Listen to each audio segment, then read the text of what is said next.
Dr. Ed Hamlin is psychologist and clinical director at the Institute for Applied Neuroscience in Asheville, North Carolina. He holds an adjunct faculty position as professor at Western Carolina University and associate professor in the Department of Psychiatry at the University of North Carolina Medical Center.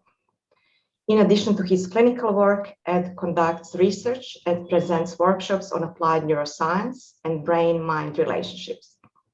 He serves as a consultant and supervisor for the clinical staff at a number of facilities throughout the world. And Ed, you were also helping with Basil's research on the efficacy of neurofeedback. And that's one of the papers that is now really cited by so many professionals. Ed has practiced neurofeedback and applied psychophysiology since the mid-1980s and has taught and utilized these techniques in a variety of settings. He has a particular interest in neuroplasticity and the potential for changing maladaptive brain organization patterns. His current research projects involve examining the impact of early abuse and neglect on the developing brain and examining the brain activity in people with eating disorders and using neurofeedback in their treatment. And I was already talking to Ed this morning about his next webinar with us. And I hope that we will have Ed sometime mid-November or later this year on a topic related to eating disorders. And I think that would be a special treat and probably our last webinar for this year. So today, Ed will talk about the art of thresholding in neurofeedback training. And this is a topic that we didn't examine frequently. As you can see, Ed, there is a big interest for your webinar today. I'm happy that you are with us. Welcome everyone. And Ed, this is your time now. Thanks. Let me get my slides up.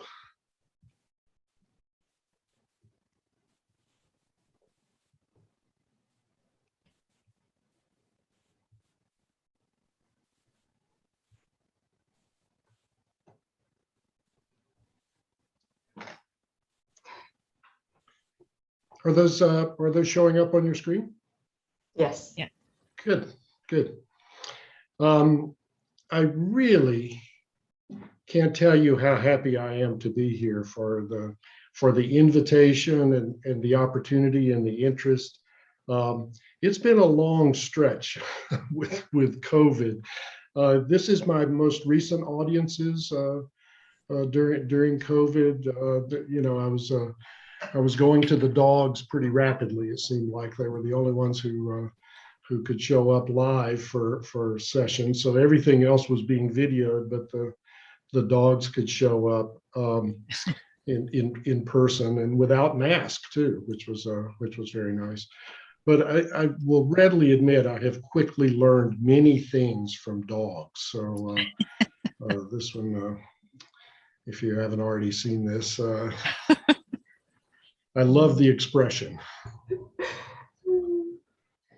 So at least some of you have met and know me, but some don't. But I feel like in all fairness to you, I should do this introduction. I am probably regarded as a heretic in the neurofeedback community.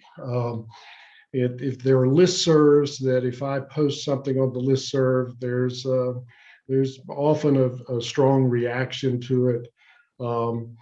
And my hope is, despite what typically happens to heretics, that at least a few of you at the end of this will join me and become heretics in this world.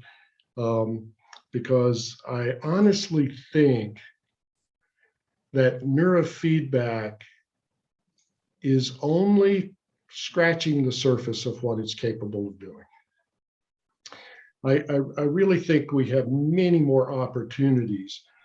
And in the neurofeedback world, we blame the pharmaceutical industries and we blame a lot of other people for our lack of recognition that we have and difficulty getting funding for research and things like that. But I honestly think it's more our fault than anyone else's fault. I don't actually think the pharmaceutical companies care that much about us. We don't really threaten them. The best paid talk I've ever given was at the invitation of a pharmaceutical company. They didn't see my talk as being threatening for them at all. And so, I really think it's the neurofeedback world. But before I launch into that, because I'm going to set the context, I promise you, I will get to thresholds. I will get to setting thresholds and what we do, and I'm going to tell you how I do thresholds. But here's my plan for this: is at the end of each hour, I'm going to take a 5 to 10 minute break.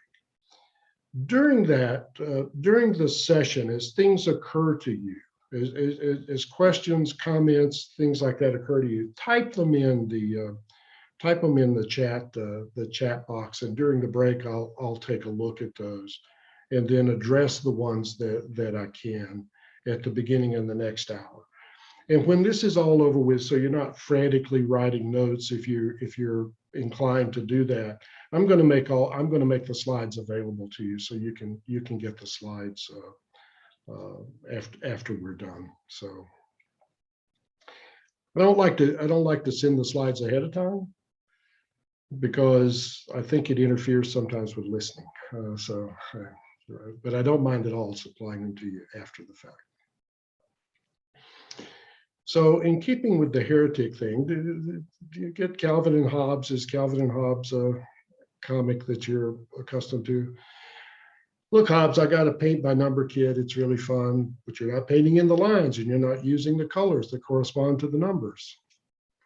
If I did that, I'd get the picture that they show on the box.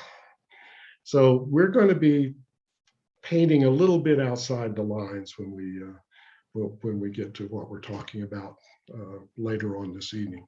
I call this the art of thresholding in neurofeedback, because there is virtually no science. There's virtually no science about thresholding. There are, that little part in the middle where art and science overlap is wonder.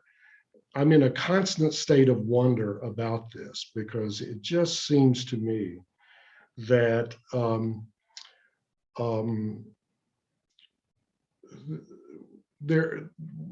everything we've discovered and everything we've looked at, it seems that lots of different approaches are pretty equally effective. So when I was doing this, I wanted to review what was in the literature. Well, there's really not anything in the literature. What's in the literature draws on animal research that talks about providing rewards for animals for shaping behavior. But when they do that, they're talking about discrete behaviors. So if you look in the learning literature about schedules of reinforcement and things like that, they're not really talking about the same process that we use. So you can't really count EEG ways in the same way that you count discrete behaviors in an animal. So most of what you see is based on discrete behavior research and not physiological research. And unfortunately, our entire field is a field that is dominated by lore. The things that people told us a long time ago that I accepted as established, when you look back, it really wasn't established by empirical science. It was established for the person who was telling you that in their clinical experience, which I greatly appreciate. I very much appreciated them sharing that, but it was lore. It really wasn't data. And the thing I'm reminded of is during my backgrounds in neuropsychology. And when I was in my training, I was taught the brain was not plastic. I was taught that the brain wasn't plastic, not as a theory, but as an established fact. And so lore exists not only in the neurofeedback world, but it exists in a lot of other worlds as well. And so I'm going to try to distinguish between what's in the data, what we've learned from clinical practice, and then I'm going to spend time telling you how I go about using thresholds. And it's really just my lore now. This is what I've done over a few decades now, and this is how I go about doing it. So that's what I'm going to share. But here's some things we don't know. We don't know if visual feedback alone is more effective than auditory feedback. We don't know if the combination is more effective than either one alone. We don't know if eyes closed EEG biofeedback is more effective than eyes open. These are questions no one has ever empirically investigated. Is more entertaining, engaging, or distracting feedback, say playing DVDs, more effective or less engaging or less interesting neurofeedback? Is that more effective? Is discrete feedback in which a reinforcer is provided only at the moment of emission of the target behavior, like in formations, which is you're putting together a picture, one piece of the picture at a time, that's a discrete thing, or a continuous feedback, where you've got a bar that moves up and down? Is it more effective to allow for a delay after each target for post-reinforcement synchronization? Those of us who trained at the feet of Barry Sturman know about post-reinforcement synchronization. And for those of you who were lucky enough not to train at the feet of Barry Sturman, I'm going to tell you about post-reinforcement synchronization in just a minute. Sites and montages. Does the site chosen for EEG biofeedback make a difference? Is there any hard research showing specificity of response in different sites? No, there's not. Does the reference chosen make any difference? There's no research about that. Which is more effective, referential or sequential? The word missing there. Again, no research. Exactly what are we doing when we train using sequential or bipolar montages? Not really any research about that. We know some theoretical ideas about it, but we really don't know. What is changing at each site when we do bipolar. We have no idea, and Barry Sturman reminds me of that every conversation that we have now. So, because I use bipolar training sometimes, and so he reminds me of that fact. Do frequencies chosen for reward or inhibit make a difference? Is there any hard research showing specificity of response to different reward and inhibit frequencies? No research about that. No head-to-head comparisons about any of that kind of stuff. And lots of others. I'm not going to keep going through these.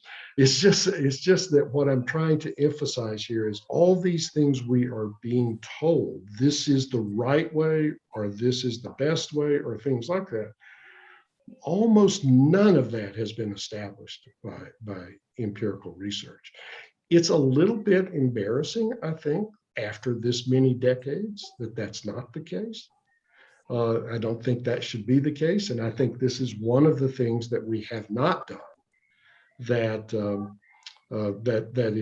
penalizes us somewhat. I want to spend just a little time talking about this study. This study, I don't know if how many of you are familiar with this. This was published last year in the Journal of the American Academy of Child and Adolescent Psychiatry. This study was coordinated by Eugene Arnold, who is at Ohio State University. It got funding from NIMH, which already sets it apart from most things that are done, because we have trouble getting research money from the National Institutes of Mental Health here in the US.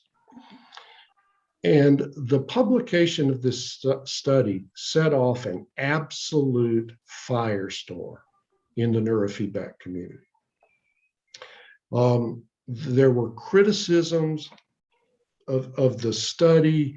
There was much wailing and gnashing of teeth that went on when the study was published.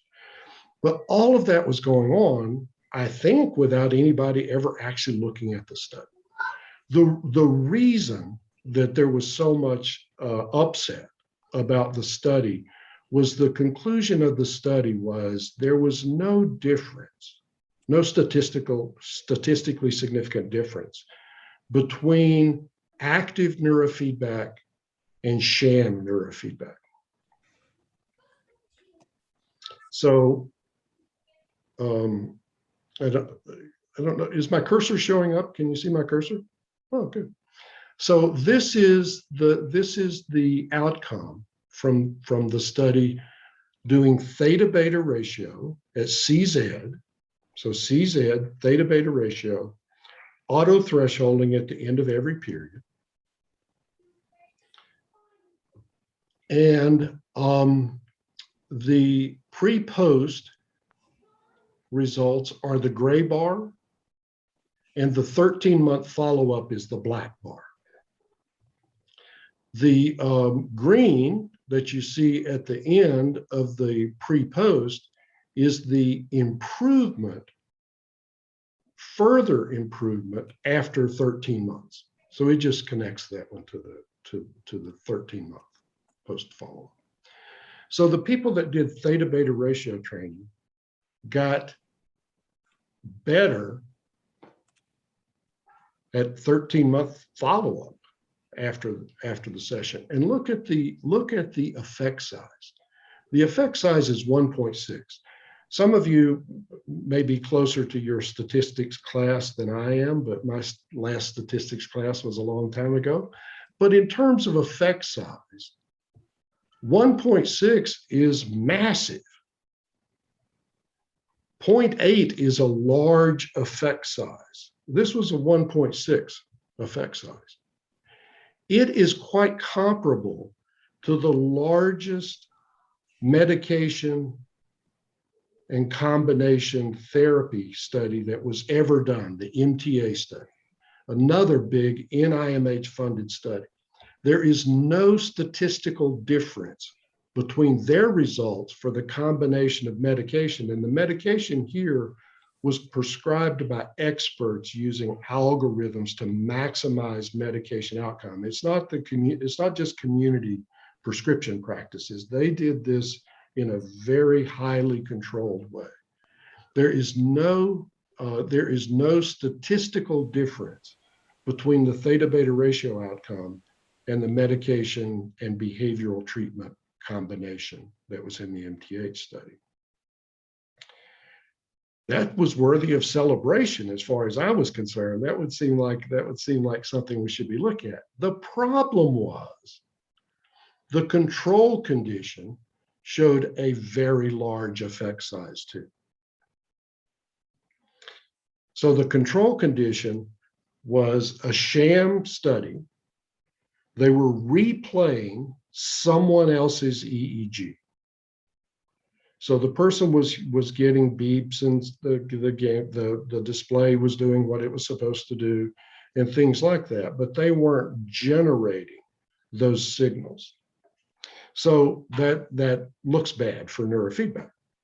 The results look great for neurofeedback, but the fact that the control subjects did just as well statistically.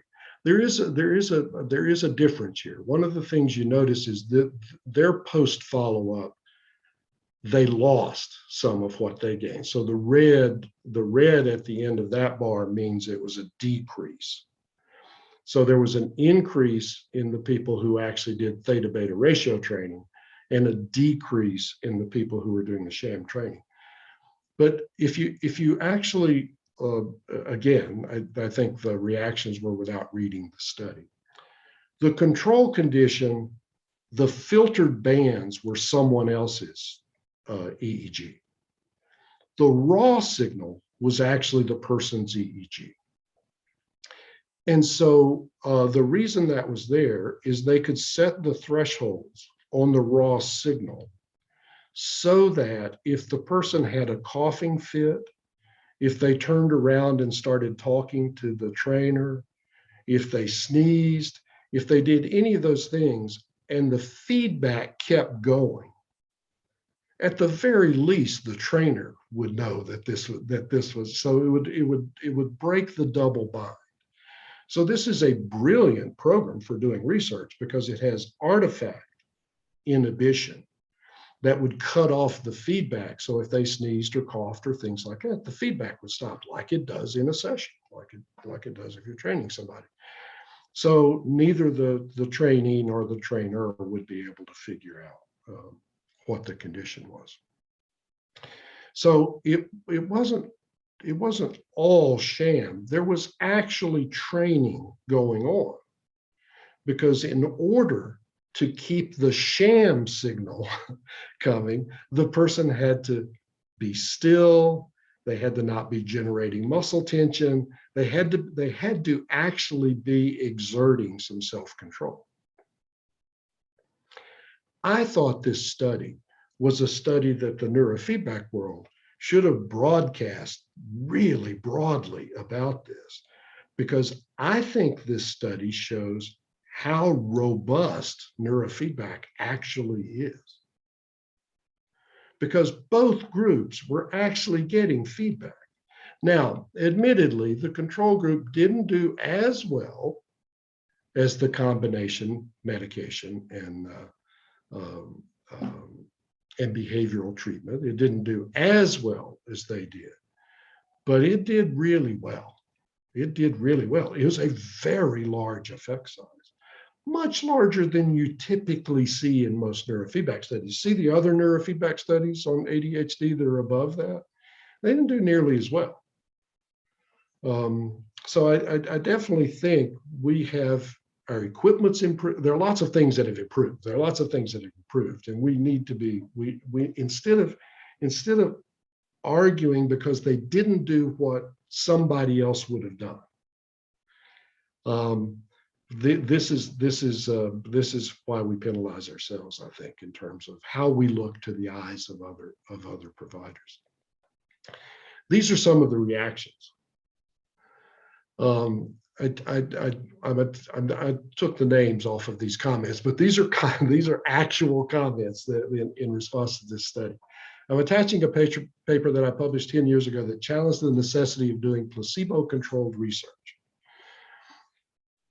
The lack of, in order to get academic acceptance, in order to get medical acceptance, in order to get the kind of acceptance that we're looking for, you have to do double-blind studies. I mean, we're not going to get that. We're not going to get that acceptance otherwise. Oh, I just wanted to say one more thing about these studies. All of these studies that didn't show as strong a results as the Ohio State study, all of those studies were held up and celebrated by the neurofeedback community. All of those studies were put on websites, and they were presented at talks, and they were all used to show the effectiveness of neurofeedback. And then we do one that had even better results, and you get these kind of comments. The problem is that they were doing theta-beta training, which can effectively address one major subtype of ADHD, but not others.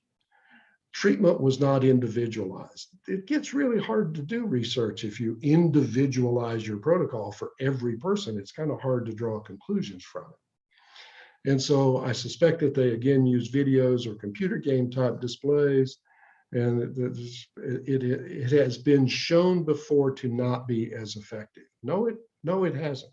It has not been shown before. That was one of the things that was in the list of things that hasn't been shown.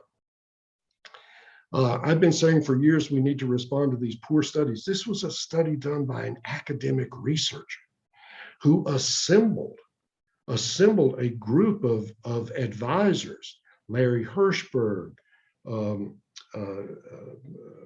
Kirsten, Lubar, Vince Monastra, the big names. They put this study together with the input of some of the best neurofeedback people that are out there.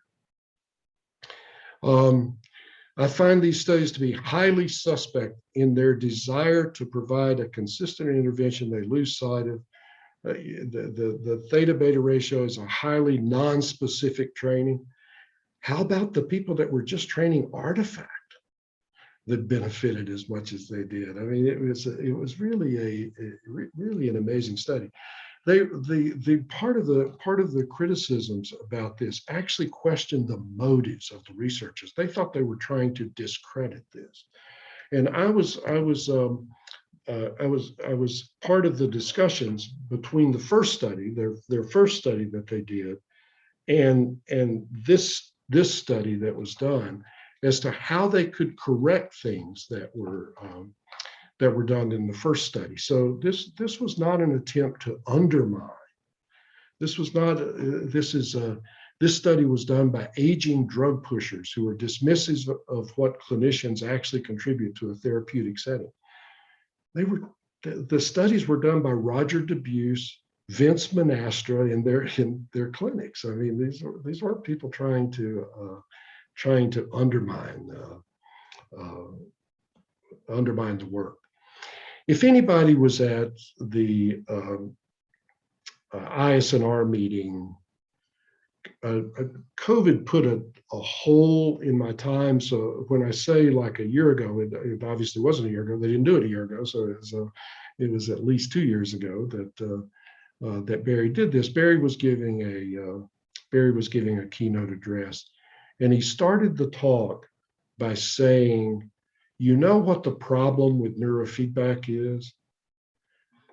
Every goddamn thing we do works."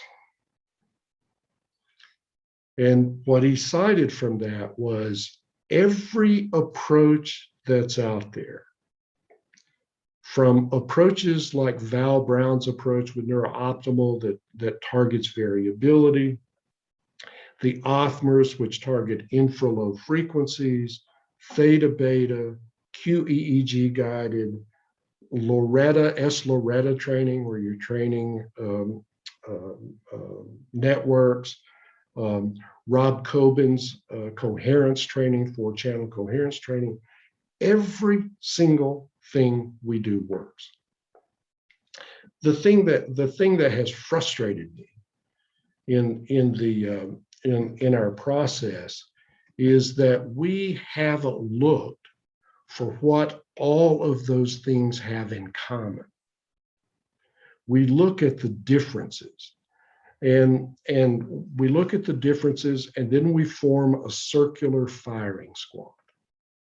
And so we start criticizing what other people are doing, instead of looking at what are we all doing that results in the changes that we see. And the unfortunate thing, and this is where the heresies come in, is that the direction of the field has been divisive. It's been dividing up into camps, and then you don't listen to the other camps. You just level criticisms if something comes out of one of those. So this idea that Barry was presenting as a problem, I actually again think what it speaks to is the robustness of neurofeedback training. That all of these different things seem to produce results. Now, not all of those approaches have published their results, but I know practitioners who use those various and sundry approaches, and they're people of integrity, and they're telling me the results that they're seeing from what they're doing. So Barry's statement is absolutely correct. There probably have been some things and some equipment that was produced and things that may not have been effective, but it didn't last very long. If it wasn't effective, it didn't last very long. If you're using something, you're not seeing results from it, you're not going to keep using it. The equipment that's on the market now, and the approaches that have been developed, I think they make sense from a theoretical standpoint. The clinician application of them, I think, has been good, and so we do see this effectiveness. And my feeling when I talk to neurofeedback providers, and I love talking to neurofeedback providers, and so when I talk to neurofeedback providers, everyone assumes there's stuff that they should know that they don't, because there's so much out there, and so everyone thinks, yeah, but if I knew about this, or if I had this, or things like that. It's why I have a museum, essentially of neurofeedback systems.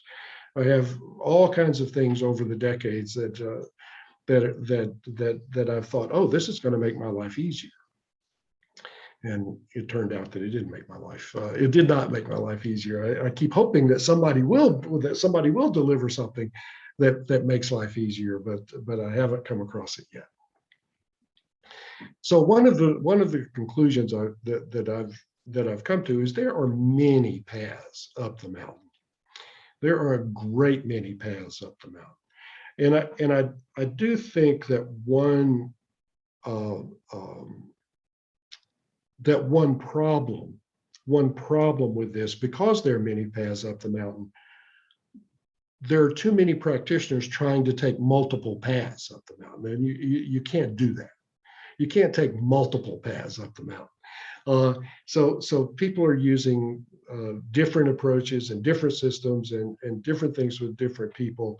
And what happens when you do that is you don't ever really master any of them.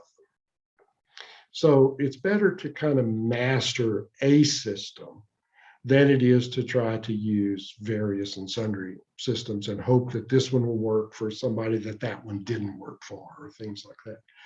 But there are these paths. But I like this Hindu proverb. There are hundreds of paths up the mountain, all leading in the same direction. So it doesn't matter which path you take. The only one wasting time is the one who runs around and around the mountain, telling everyone that his or her path is wrong. And this is the problem that I think this is the problem we bump into. And it's easy to see why. It is absolutely easy to see why. The brain is so extraordinarily complex. It is so extraordinarily complex.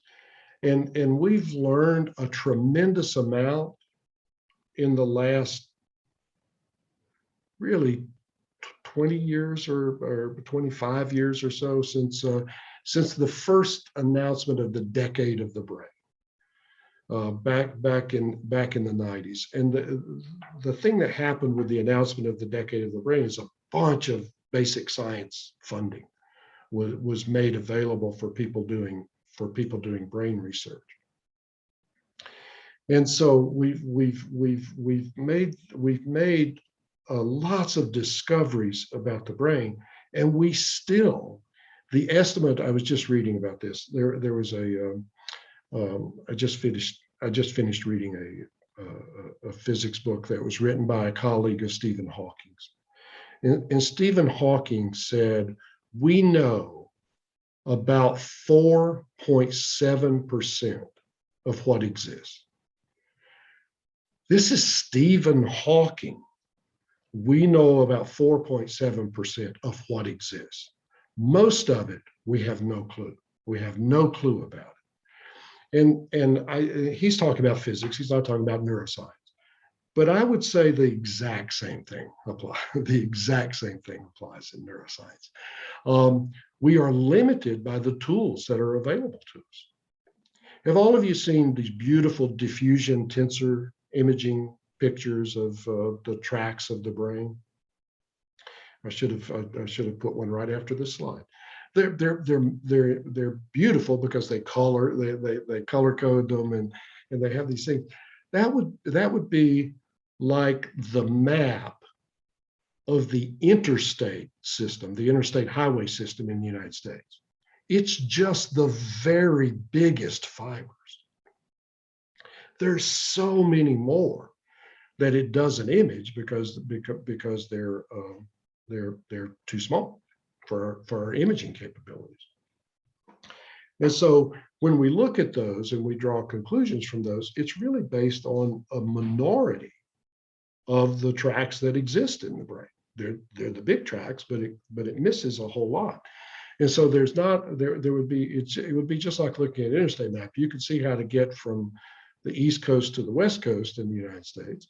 But you wouldn't learn how to get around in towns very well because most of the interstates bypass the towns, and a similar thing may be true in the brain. And then the other thing is I love looking at EEGs. I do quantitative EEGs. I spend a lot of time looking at EEGs, but I don't think that's how the brain. I don't think the brain works that way.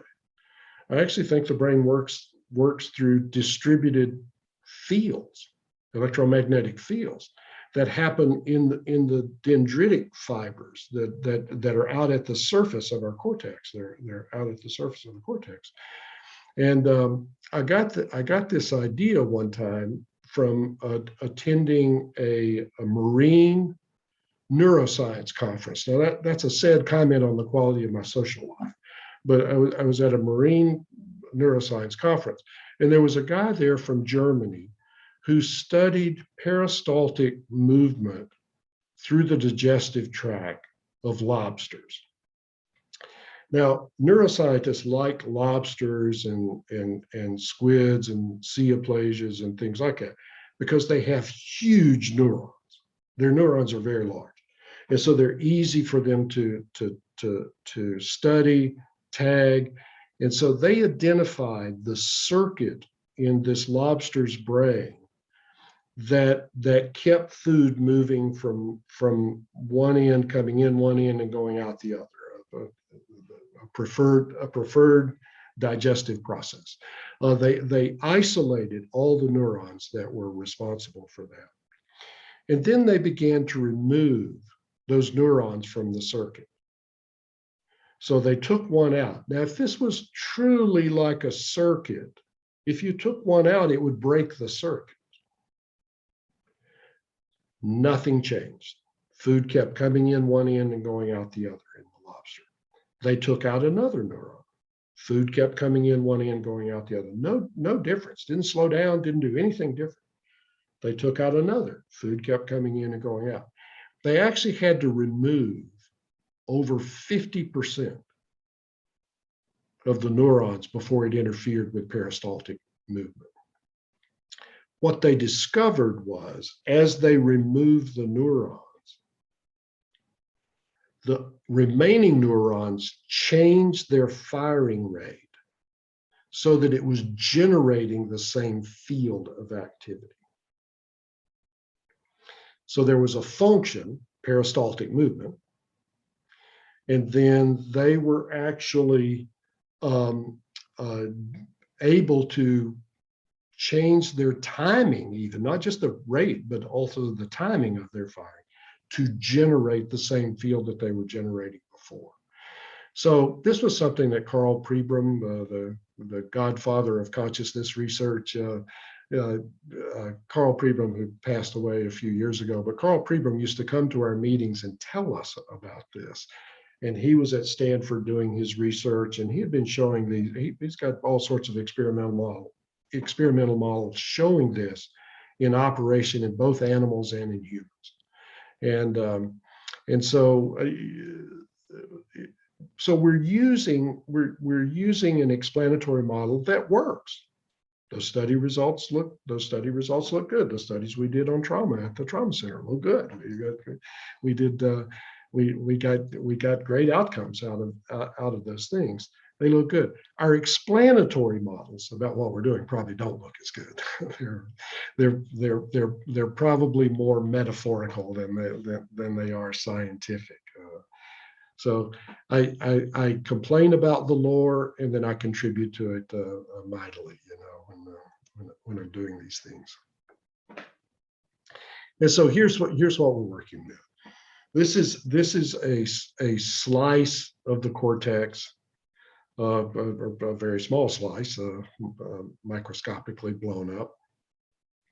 And all the dots that you can see on there are actually cell bodies, neuron cell bodies. And all the other fibers are axons and dendrites.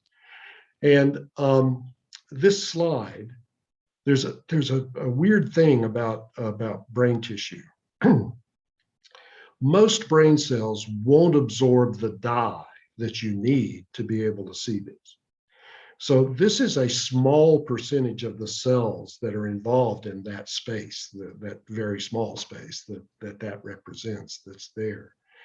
If all the cells absorb the dye at this level of magnification, which is a pretty high level of magnification, by the way, at this level of magnification, that would just look like a solid blue rectangle. It's that densely packed. And so it is incredibly complex. It operates on nonlinear dynamics, so it's not a one-to-one thing. Small changes can make big differences. Again, that plays into our benefit, but we're really just scratching at the surface of understanding this.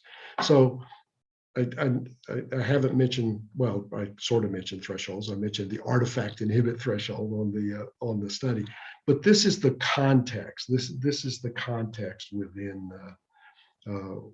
within what we're talking about. So here is the evidence-based practices model. This is what you're supposed to use if you're a clinician. You're supposed to abide by these things.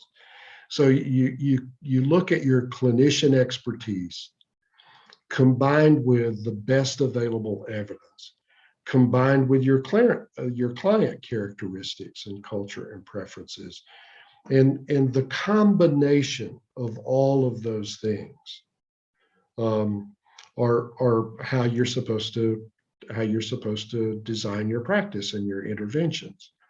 We have mostly clinician experience and client characteristics and some preferences around things like that.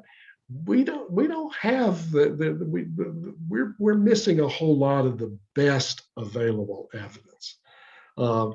So we're having to do a lot of what we do from clinician experience, and we have different ideas about what works best. And so when I start talking about what we do, I am not saying that what we do in our clinic is better than what anyone else is doing.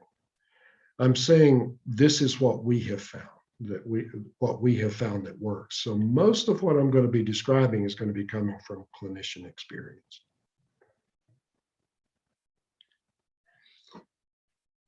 This is how I think psychiatry lost its mind. Psychiatrist, I was involved for a long time in a academic psychiatry training program, and when the brain revolution came in the 80s, the time that psychiatrists spent studying psychotherapy was pretty dramatically increased. I was at Duke University, and the new chairman of the department came in the mid 80s, and he took all the psychiatrists that were practicing psychotherapy and moved them out of the medical center into what we used to call Siberia. It was a satellite from the medical center that was way across town. And so what that meant essentially was that the residents, the psychiatry residents, could never have contact with them because they never had time to go. Their duties kept them.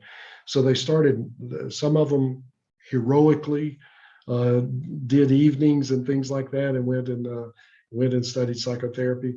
But it was rare. Mostly it was about how to diagnose and prescribe. And that was essentially the training. So the broken brain, when Andreessen published The Broken Brain and tied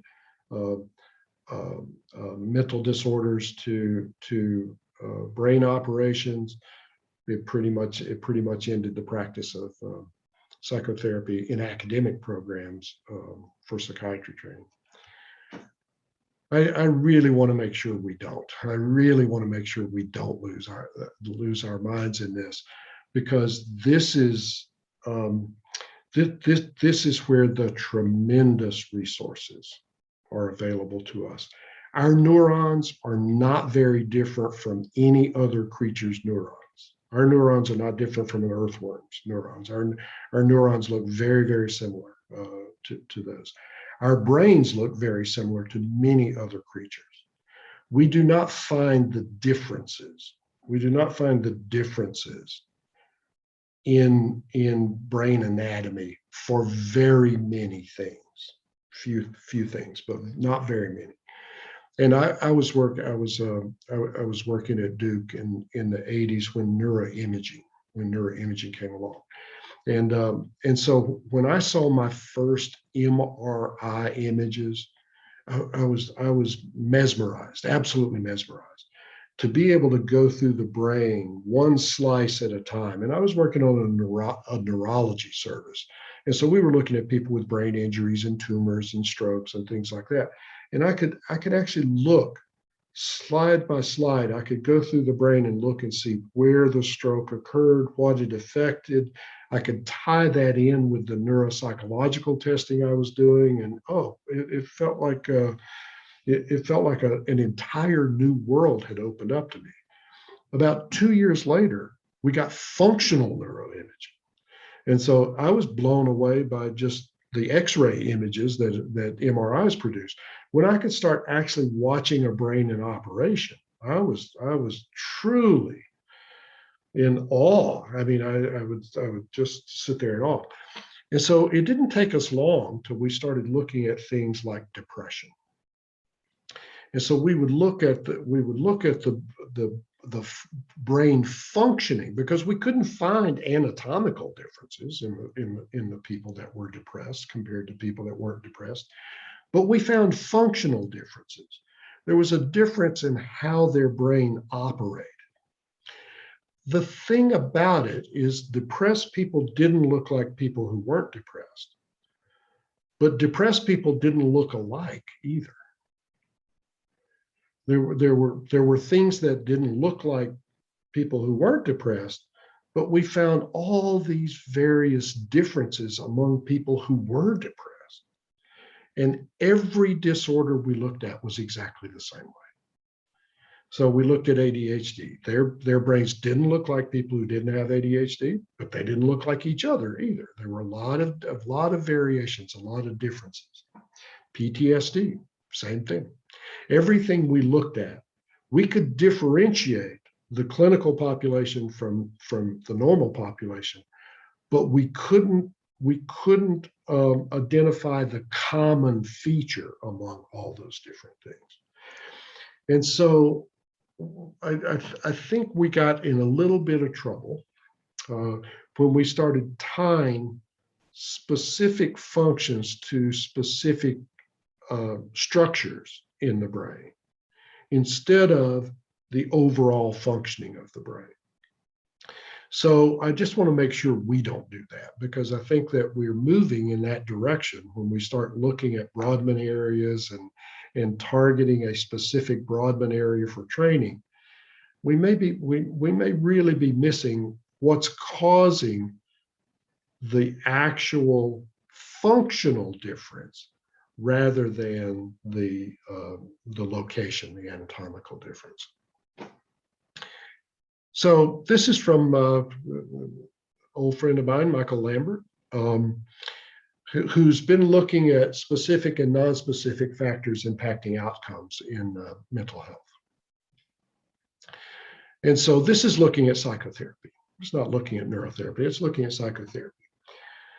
But I feel pretty confident that if we look at it in terms of, neurofeedback, we would find something very, very similar here. So the technique and model factors account for 15%. Think about therapists and how many therapists do how many different things out there. And most people, when Consumer Reports did their big population survey, most people who went to therapy felt better after they went to therapy, you know? So it seemed like all the different therapies work. No therapy's ever really put itself head and shoulders above any other therapy or those different things. So it really, the reason it hasn't is because it only accounts for about 15% of the outcome. Expectancy, which is, and other placebo effects, it's really mostly expectancy, that accounts for 15%. So between those two things, it's about 30%. Consistently, not just Michael's research, but lots of other people's research have found the therapeutic relationship accounts for as much as the specific technique or other placebo effects. The relationship is there. And I will tell you that those kids who were getting the training in the Ohio State University study, it was the same trainers, regardless of whether they were getting theta beta ratio training or whether they were getting the sham training. It was the same trainers. And so they were getting not just the neurofeedback piece that was in there. They were also getting contact with somebody, and inevitably there was interactions with them. And some of the changes that we're seeing inevitably came from some piece of advice, some coaching that the person was doing about how to sit still, or different things like that. So that's 30%. And then this is always it's our clients. It's really our clients that have the largest impact on what happens. And I've spent most of my career doing psychotherapy.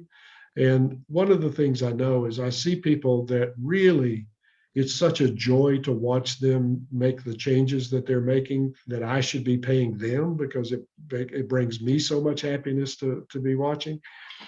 And then there are people that I see who aren't changing, that I think don't pay me enough to sit and do all the things. So those are the client variables, and so those account for a good piece of it.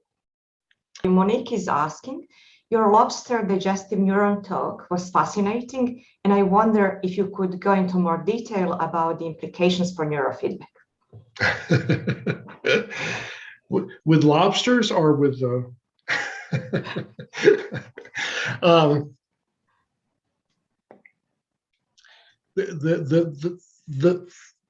field effect. The field effect is something that's always interested. It's always interested me about this, and about neurofeedback, because fields, it's interesting. Electromagnetic fields spread at the speed of light.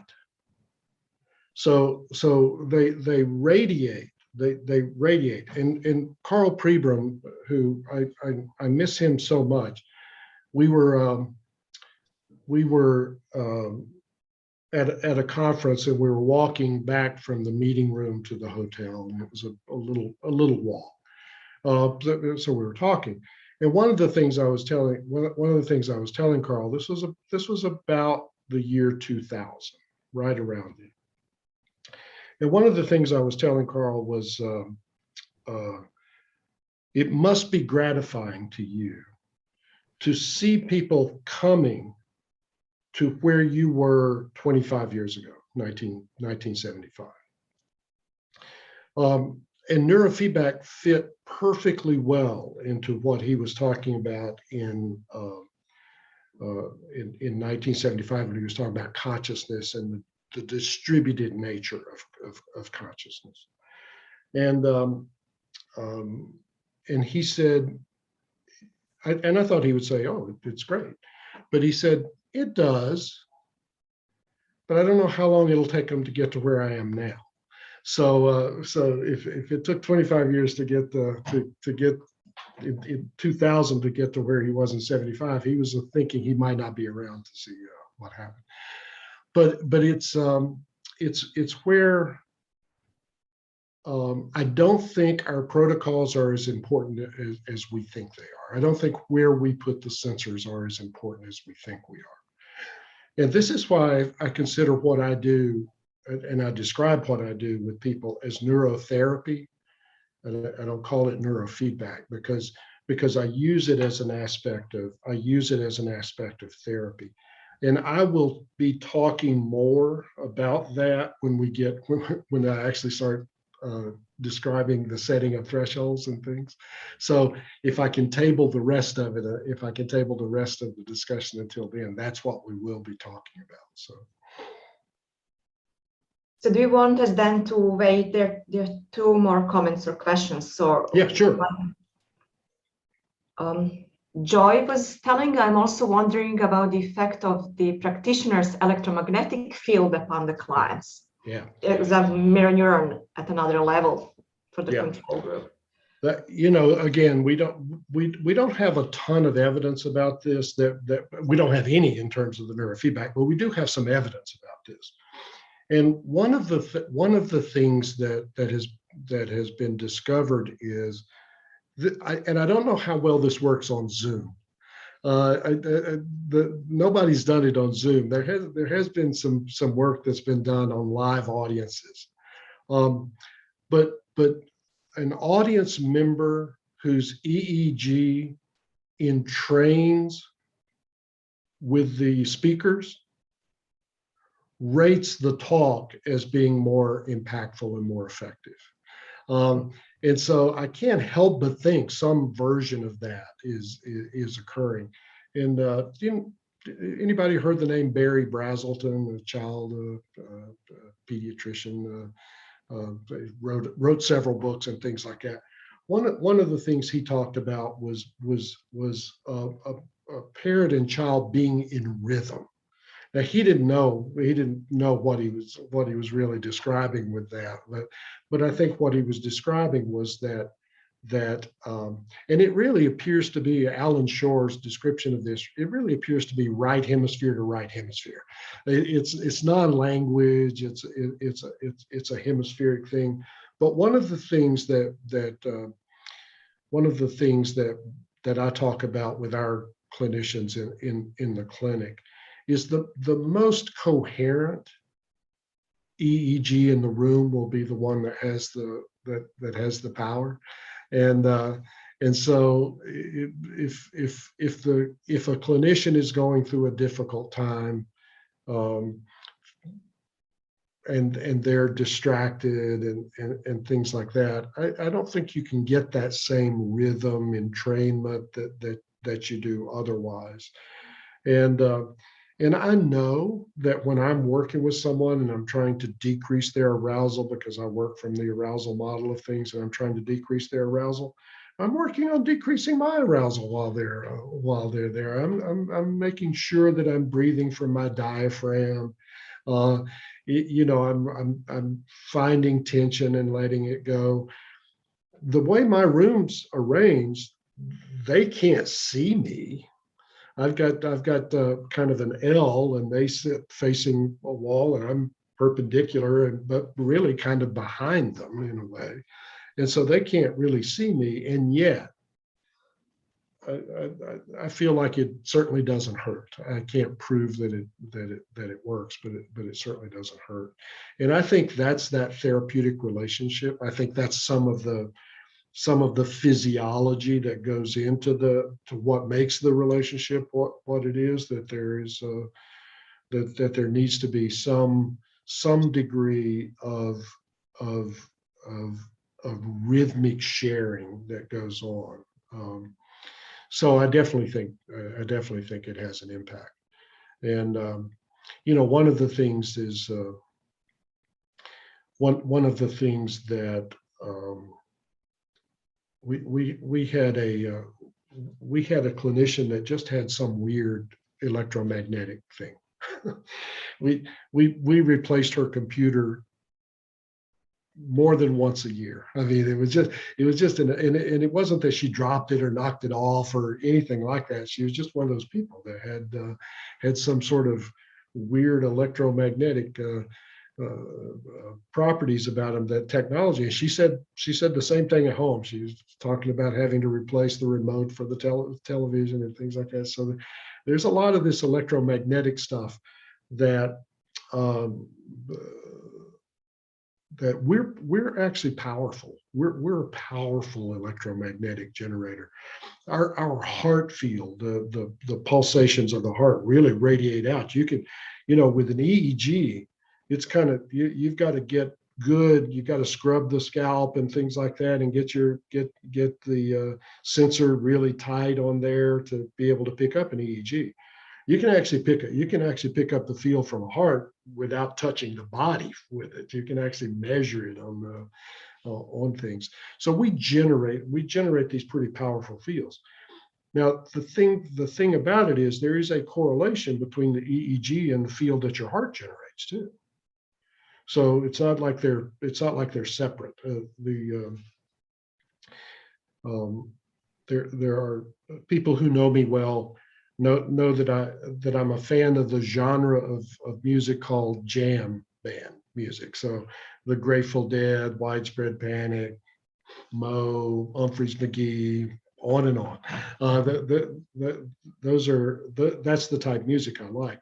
The thing that's different about that music is it's never played the same way twice, because they don't write the music out. It's almost like the band is like soloists all playing together instead of taking turns. And so I knew that about the music, but I didn't know why I liked that until I was reading these biologists now that are talking about electromagnetic energy in the body. And these are not, they're not all California hippies and things like that. These are serious scientists at serious universities and institutions. And one of the things they talk about is about the body works best when various organs, functions in the body, and things like all those different things have local freedom, but global coherence. So they're doing their own thing, but they're doing it in a coordinated way with everything else. And that's when your body works well. Well, when I say the most coherent energy in the room is going to have the greatest impact, that's kind of what I'm talking about, is that degree of coordinated energy that's there is very powerful. And we used to not be able to talk about that kind of stuff because science didn't talk about energy. Physicists did, but nobody else did. Biologists didn't talk about that. And certainly neuroscientists don't talk about that, but physicists have talked about it for a long time. But those energies are palpable, and we actually do, people like Rupert Sheldrake and things, we are able to pick up on those things. He's got the study where you can be behind somebody and they can tell whether you're staring at them or not. So there are these interoceptive processes inside of us that we don't acknowledge much, or we don't know what to do with them, and things like that. And some of that interoceptive stuff seems to be one of the things that early childhood trauma interferes with. It really interferes with the person being aware of and receptive to those interoceptive signals that the body's generating, but the brain's not registering. So I certainly think there's an impact of that, and it's why I wouldn't trust someone to do neurofeedback who doesn't practice neurofeedback on themselves. If you don't practice neurofeedback on yourselves, what's the message? Either the message is, I'm perfect, I don't need to work on anything. And if that's the case, I hope you'll give me an invitation. I want to come and meet you. Or that you really don't think it's that, you don't really think it's that important. So it kind of has to be one of those two things in a way. And so that's why I think we need to work on it, but we need to work on our own energy. And before you keep going, there is one more question. And then Karen is asking, would coherence training be more directed or just another way around the mountain instead of up? I think it depends. It obviously depends. The thing about doing coherence training is, do you want to train it up or do you want to train it down? And you can be training it down and it switch suddenly. And so everyone who does coherence training talks about these kind of instantaneous shifts that can occur. And so Joe Horvath, the late Joe Horvath, was the first person that I came across that was doing coherence training. And Joe would describe case after case after case where he would do like 10 sessions of coherence training. And then he would do the 11th session and everything would go to pieces. Because if he was training it up, he would hit a point where it would become hyper coherent. Or if he was training it down, it would hit a point where it became completely incoherent. coherent. And so one of the things about coherence training is you have to train it toward a parameter, and then you have to monitor that parameter to see when you're getting to the desired results. You can't just go by the patient's report. So you have to keep measuring. And so I don't have a problem. I don't have any problem with coherence training. I just don't think it's something that the majority of providers are going to be able to do they don't. You need access to acute EEG. You need, there are several things you would need access to be able to do it. Bipolar training is a form of coherence training. It's always been referred to as a poor man's coherence training. But the thing about bipolar training is when you hook somebody up at C3 minus C4, you are rewarding increased coherence in the inhibit bands and decreased coherence in the reward band. So you're asking the inhibit bands to go down, the amplitude to go down. Well, the amplitude is not the amplitude of the activity. The amplitude is actually the difference. The moment by moment difference in the activity, if you're using C3, C4, the moment by moment difference in 4 to 8 hertz at C3 and the 4 to 8 hertz at C4. So when you're inhibiting, you're saying make it less different. If you're reducing the amplitude, you're saying you're making it more similar. That's what makes the amplitude go down. In the reward band, you're saying make it go up. So in the reward band, you're saying make it make it less coherent, make it less synchronous. And so it's always had this kind of balancing effect that I think you don't see that after 10 sessions. You don't see the big switch because you're sort of doing both. So it's kind of poor man's coherence training, but it's also with guardrails that keep you from deviating very much. So I think a lot of times when we do bipolar training, we're doing coherence training, but we're not doing direct coherence training. We're doing indirect coherence training, and so you're less likely to have those destabilizing effects. Did that make sense? Great. I can see it so clearly in my head, but I never know. I never know if it's clear in others' heads. Any other thoughts or questions? No more questions. I'm going to minimize this. There. Now I can see. So this is now I'm finally going to talk about thresholds. So we've been here half the time, and then just now getting to thresholds. But one of the things, this is the approach. This is the approach. We need to have a strategy when we do this. There are lots of different strategies that are effective, but not having a strategy, I'm convinced, is not effective. So we want to have a strategy. So there are things we want to think about when we're thinking about using thresholds, because the threshold setting is one of the main things we do. After we've chosen a protocol, it's really the thing that we do. After that is really the threshold management. So we want to think about thresholds. We want to do some planning for that particular, for the particular person.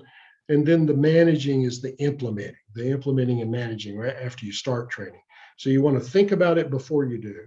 You make a plan for the person, and then you manage it as it goes along. And so we're gonna do this in those kind of ways. And just by the way, hope is not a strategy.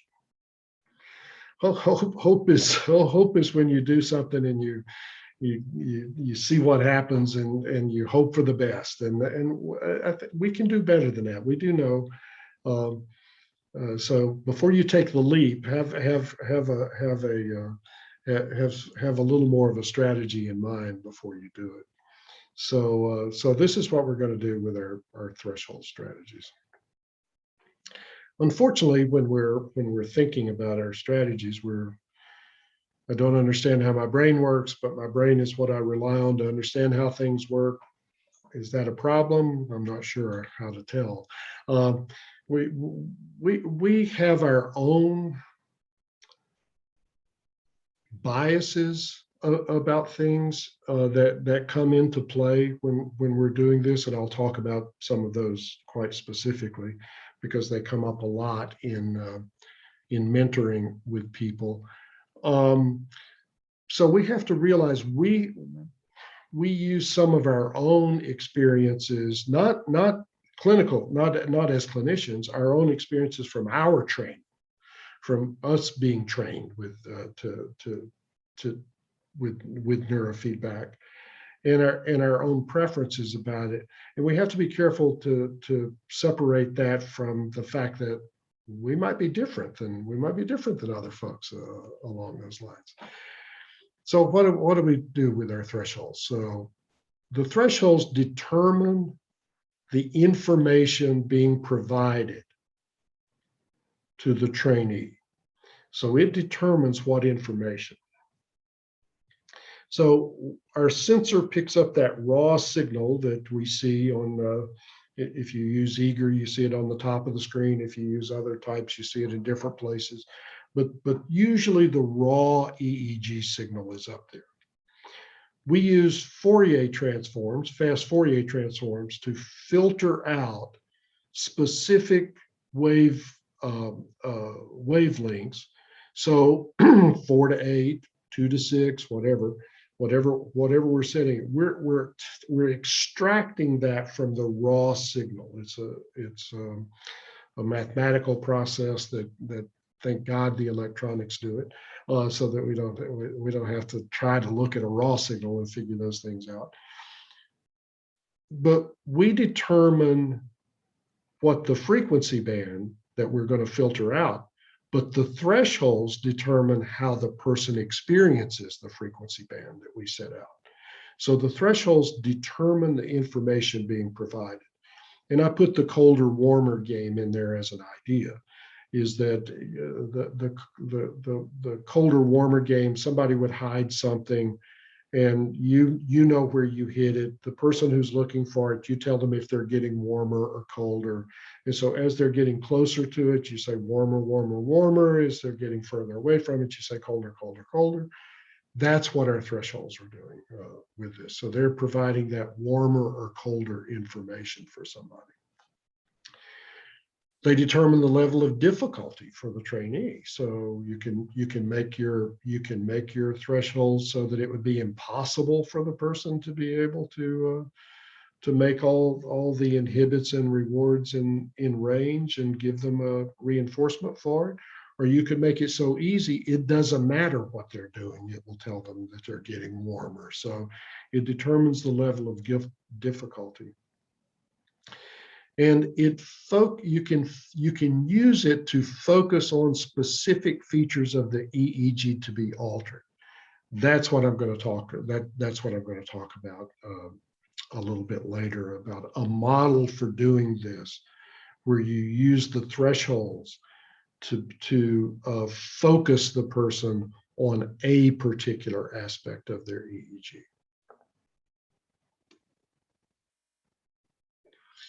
So lessons from learning theory do come into play here. So we can't use some of the specific things, although people have tried to do that for a long time in neurofeedback.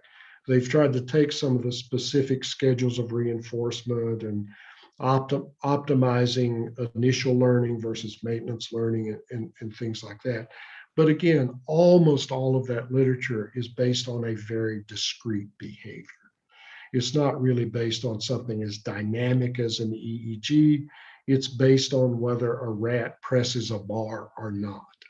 And that's a very different kind of learning that goes on. And so the other thing that we have to be aware of, it is really easy to train animals in neurofeedback. You can train a monkey in about 3 sessions to be able to generate a particular EEG activity, alpha or SMR, or pretty much any specific EEG activity, in a very small number of sessions compared to what it takes you to train a person. And part of the reason for that is when you do that kind of work, I kind of hope that reincarnation isn't a thing, because I did so much work in animal laboratories. I know what I will come back as. So I'm kind of hoping that there's not, and I've been trying to make up for it, but I don't think I can, because I spent years doing that kind of stuff. But when you're training an animal, you starve them for a couple of days. So they come into the situation highly, highly motivated. And then your feedback is food. So food for a starving person is generally a very rewarding thing. Our beeps are not that rewarding. Our beeps, in some systems, the beeps are actually a little bit aversive, I mean, in terms of the tonal quality and things like that. So there's a very, we're providing information to the person. It isn't inherently rewarding. If they put an ATM dispenser on the front of the monitor, and instead of a beep, it shot out a $10 bill, that would be rewarding. We would have to charge a lot more for our sessions if we did that, but it would be extremely rewarding. So what we're giving the person is information. So one of the things for it to be information for them, it needs to be information they're looking for. It needs to be information they're seeking, because it won't be, there's not much of an information aspect to it unless they know what it is they're looking for. So be aware, we call it rewards, but it is not rewarding. It is just information. Now, some information can be rewarding if you're trying to do something and you're getting the information that, yes, you're doing it. That's rewarding if you're trying to do something. But this is where the work that you do before you ever put a sensor on a person has a lot to do with how informational the feedback is. So they need to know what it is that they're attempting to accomplish, and not just in terms of making beeps, but what they're internally attempting to do. Are you attempting to decrease your arousal? Are you attempting to relax your nervous system? Are you attempting to focus better? Are you attempting to attend more?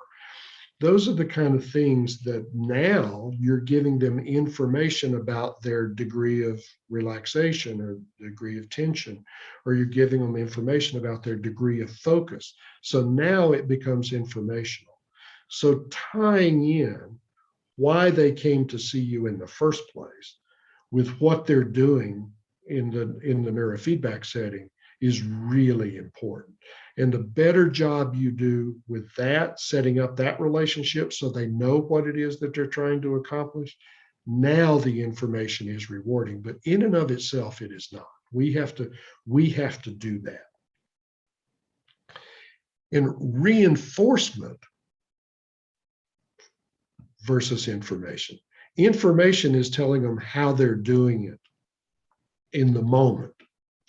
Reinforcement is when they're doing more of it on their own. If something is reinforcing, it means that behavior is more likely to occur, not just while you're doing neurofeedback. So again, we use the terms as though, the beep is the reward, or the beep is the reinforcer, but that really isn't.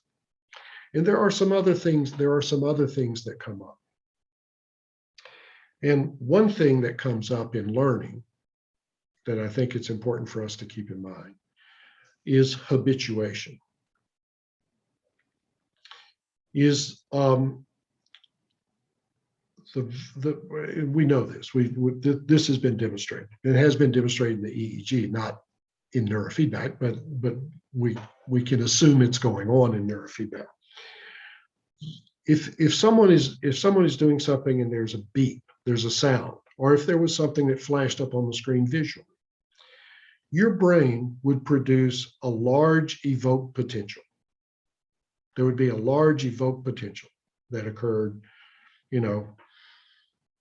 300 milliseconds after the beep sounded. So there would be this large thing. If that beep keeps sounding, that evoked potential gets smaller and smaller. So it doesn't have the same. Now you can make it have the same thing if right after the beep you shock the person.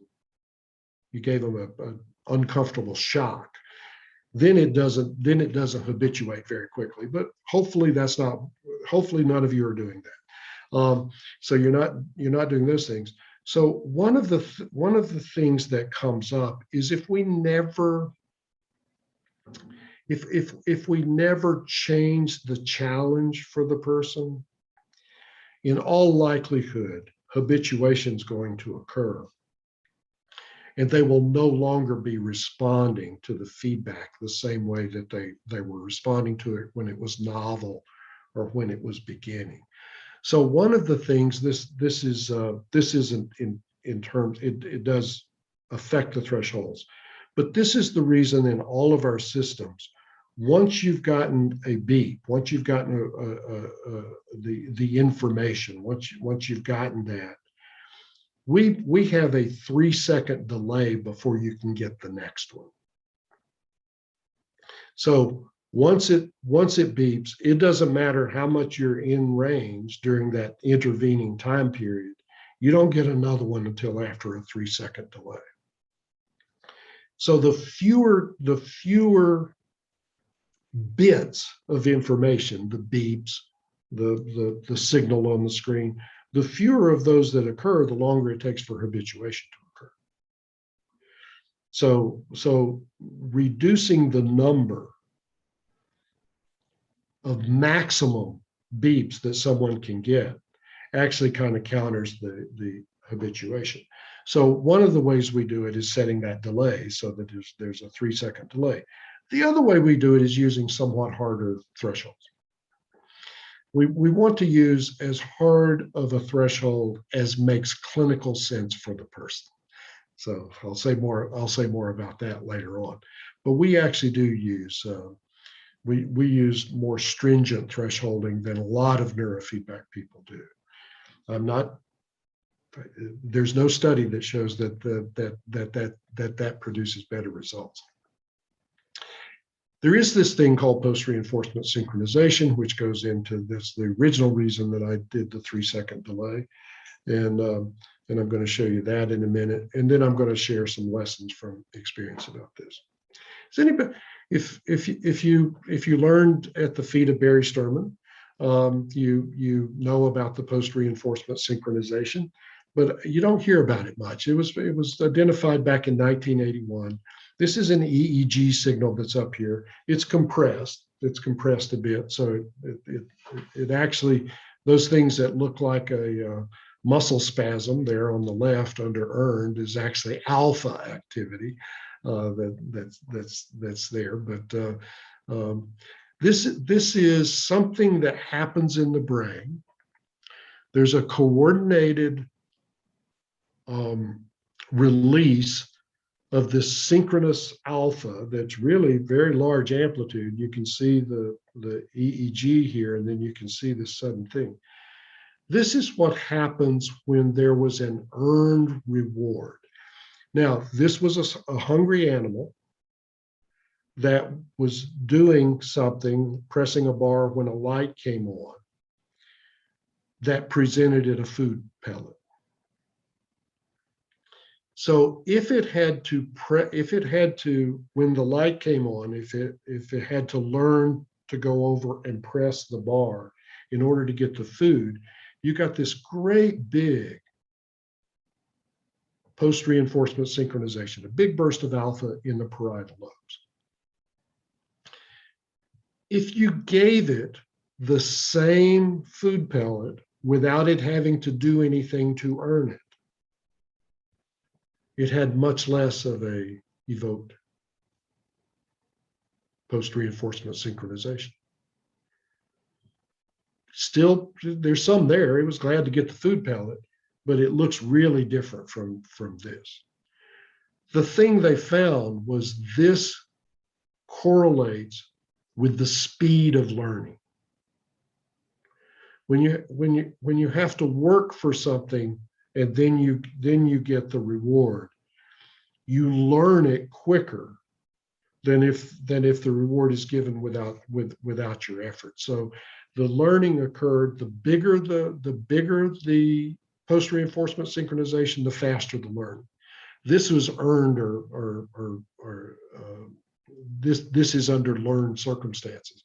Post-reinforcement synchronization correlates with learning. So the animals that didn't produce this, the same bar press with the light coming on, if they didn't have a strong post-reinforcement synchronization, which they didn't if you didn't starve them long enough.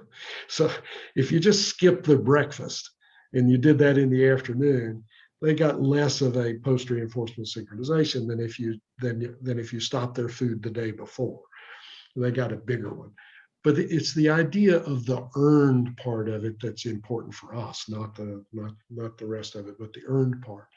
So that's another one of the reasons that I actually like to have a more effort involved in getting the amplitude change that I'm going to send give them the signal for. But we do it by shaping. That's how B.F. Skinner got the pigeons to play ping pong. It's how B.F. Skinner got the rats to play basketball. Rats did not have a natural tendency to play basketball, and pigeons did not have a natural tendency to play ping pong. But he trained them to do it by shaping the behavior. So we certainly use our thresholds for shaping. We do these gradual approximations of starting somewhere within the person's capabilities to hopefully lead them to some place that may not be within their capabilities when they start. So we certainly want to keep the shaping and conditioning principles in mind. So those are the things we need to think about before we all need to think about those things before we start implementing things for a client. The planning is what we do with those things that we've thought about. So Dilbert, I'm thinking of getting into strategic planning game. If I understand the job description, you basically hallucinate about the future and then something different happens. You have to also pretend it's useful. Really? That sounds hard. So this is really more the application piece of this. So there are a lot of different strategies that we can use. How many of you were told to disable your auto thresholding function? If you took your introductory course from me, I told you that. If you took your introductory course from most people I know, they told you that. The problem we had with auto thresholding is the computer is doing. You're not doing it. So the computer at specified intervals is adjusting the thresholds for what the person is doing at that moment of the interval. So if they start out and they're getting better, their beeps are getting faster, coming closer together, it'll when it gets to the auto threshold, it'll make it more difficult. If they've started out and they're starting to get fewer beeps as it goes along, as the interval goes along, it'll make it easier. So the computer is making the changes in the thresholds. So the thresholds are being altered by the computer. So we've all thought that was a horrible thing to do, because the person can be getting worse, and you're going to set the threshold, so you're going to be telling them warmer, warmer, warmer. So they seem less likely to do that. It makes perfect sense. I believed it to the core of my being, until Andrew Hill at UCLA did his dissertation. And he set an eager system, an eager neurofeedback system, to auto threshold every 30 seconds. Now, in eager, most people that do auto thresholding, and the way the studies that have done auto thresholding are done, it resets the thresholds at the end of every period. So in eager, that's 2 minutes and 50 seconds, so the period runs for 2 minutes and 50 seconds. And then when it stops, at the end of that 2 minutes and 50 seconds, it resets the thresholds. But in the system, you can change it to do it at whatever time interval you want to. So Andrew did this at 30-second intervals. And he published papers that showed all the brain parameters changed in the expected direction. The things he was inhibiting went down, the things he was rewarding went up, with it auto thresholding every 30 seconds. And I just talked to Andrew last week. That was his dissertation. Now he's on the faculty at UCLA. And Andrew sees 150 neurofeedback clients at any given time. He sees about 75 of them are being seen in the clinic, and about 75 of them are training at home. So he has 150 clients at any given time, all of whom are training on auto threshold every 30 seconds. And so this thing that I've for 20 years told people not to do, because you're leading them astray, it doesn't seem to do that. So this is my perpetuating lore.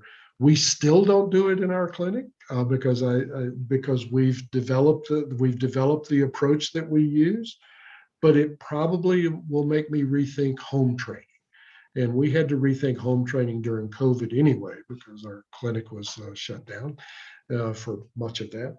And so, I think it makes a very good option. And he actually has done the empirical work to show that it isn't as bad as we all said it was. And in fact, he gets the results. So then the alternative to that is manual threshold. And the first neurofeedback system that I ever used was a J&J neurofeedback system back in the day. And we had when we were setting up the protocol for somebody, we actually typed in the microvoltage for the inhibit bands and the reward bands. We actually typed in the microvoltage. So we looked at the EEG, and we saw what their averages were, and then we would type in the microvoltage for the thresholds. And then you'd have to kind of do a period and see how well you guessed at it, because sometimes you would do that and they would sit there and get no feedback at all during the session, or it would be giving constant feedback through the session, regardless of what they were doing. But it was a useful exercise for me. I'm glad I did it. I don't think it worked very well, but I'm glad I did it because it helped me think through what I now do. Or you can set preset percentages for each filtered band. You can set the percent that's going to be, when you set the percent, say you do 25% for the low inhibit. When you set that, the computer is going to calculate what the threshold needs to be for them to be outside of the threshold 25% of the time. That's what it's doing. It's doing the math for you, so you didn't have to do figure out the microvolts you want to set for it. it's going to do that. So that's the targeted microvoltage for each filtered band. You can use preset percentages that you determine, and then you can manually adjust the threshold settings while in the middle of the session. There are lots of different things lots of different ways you can go about threshold setting. You see various and sundry things. The first preset rule that I was told was 25, 75, 15. So 25% inhibit for the low inhibit, 25% for the low inhibit, 75% for the reward band, and 15% for the high inhibit. That was back when the equipment wasn't as good, wasn't as good as it is now. The computers didn't sample as rapidly as they do, and now with the more powerful processors that we use, people get more opportunities because all they have to do is hit those parameters, those thresholds. They just have to hit that for a tiny fraction of a second. If you're sampling 256 times a second, it only has to be within those parameters for a 256th of a second to do that. And so when the processors started giving more opportunities, we bumped that from 25, 75, 15. When I say we, I'm talking about in our clinic, in our clinic. We bumped it to this 35, 65, 25 as kind of a starting rule, and a lot of people have adopted that, and so there are lots of other people doing it. And so it was really it changed not to make it harder, it changed to make it equivalent to those original settings, the 25, 75, 15. Bumping them all up or the reward down, what wasn't to make the training harder, it was to make it essentially equivalent to it. And so we want to look at how this affects training. So here's what happens if you set 35, 65, 25 in your planning of the session, and then you implement that. And so if the person is averaging 8.5 microvolts of 4 to 7 hertz activity, you see the average, the average that's over there inside the red box, it is 8.5 microvolts is how much on average they're producing of 4 to 7. At 35%, it sets the threshold at 9 microvolts. So it actually sets the threshold higher than the average. That makes sense because you're not setting it at 50%. If you set it at 50%, it would be lower than that. But you're setting it saying this 8.5 it's going to go out the average 25% of the time. It's going to be above 9. That's what that's saying, is that if they're averaging 8.5, 25% of the time, it will be above 9 microvolts. If you look at the reward, the 12 to 15, it's at 6.5 microvolts, and the threshold's at 6, so it's already above the threshold, right? That's what you want it to be. You want the reward to be above the threshold. So it's already above the threshold, but we've set the threshold at 65%. So in order for 6.5 microvolts to be above the threshold, 65% of the time, the threshold has to be 6 microvolts. And then the 22 to 36, again, it's at 9 microvolts, and we've set that at 25%.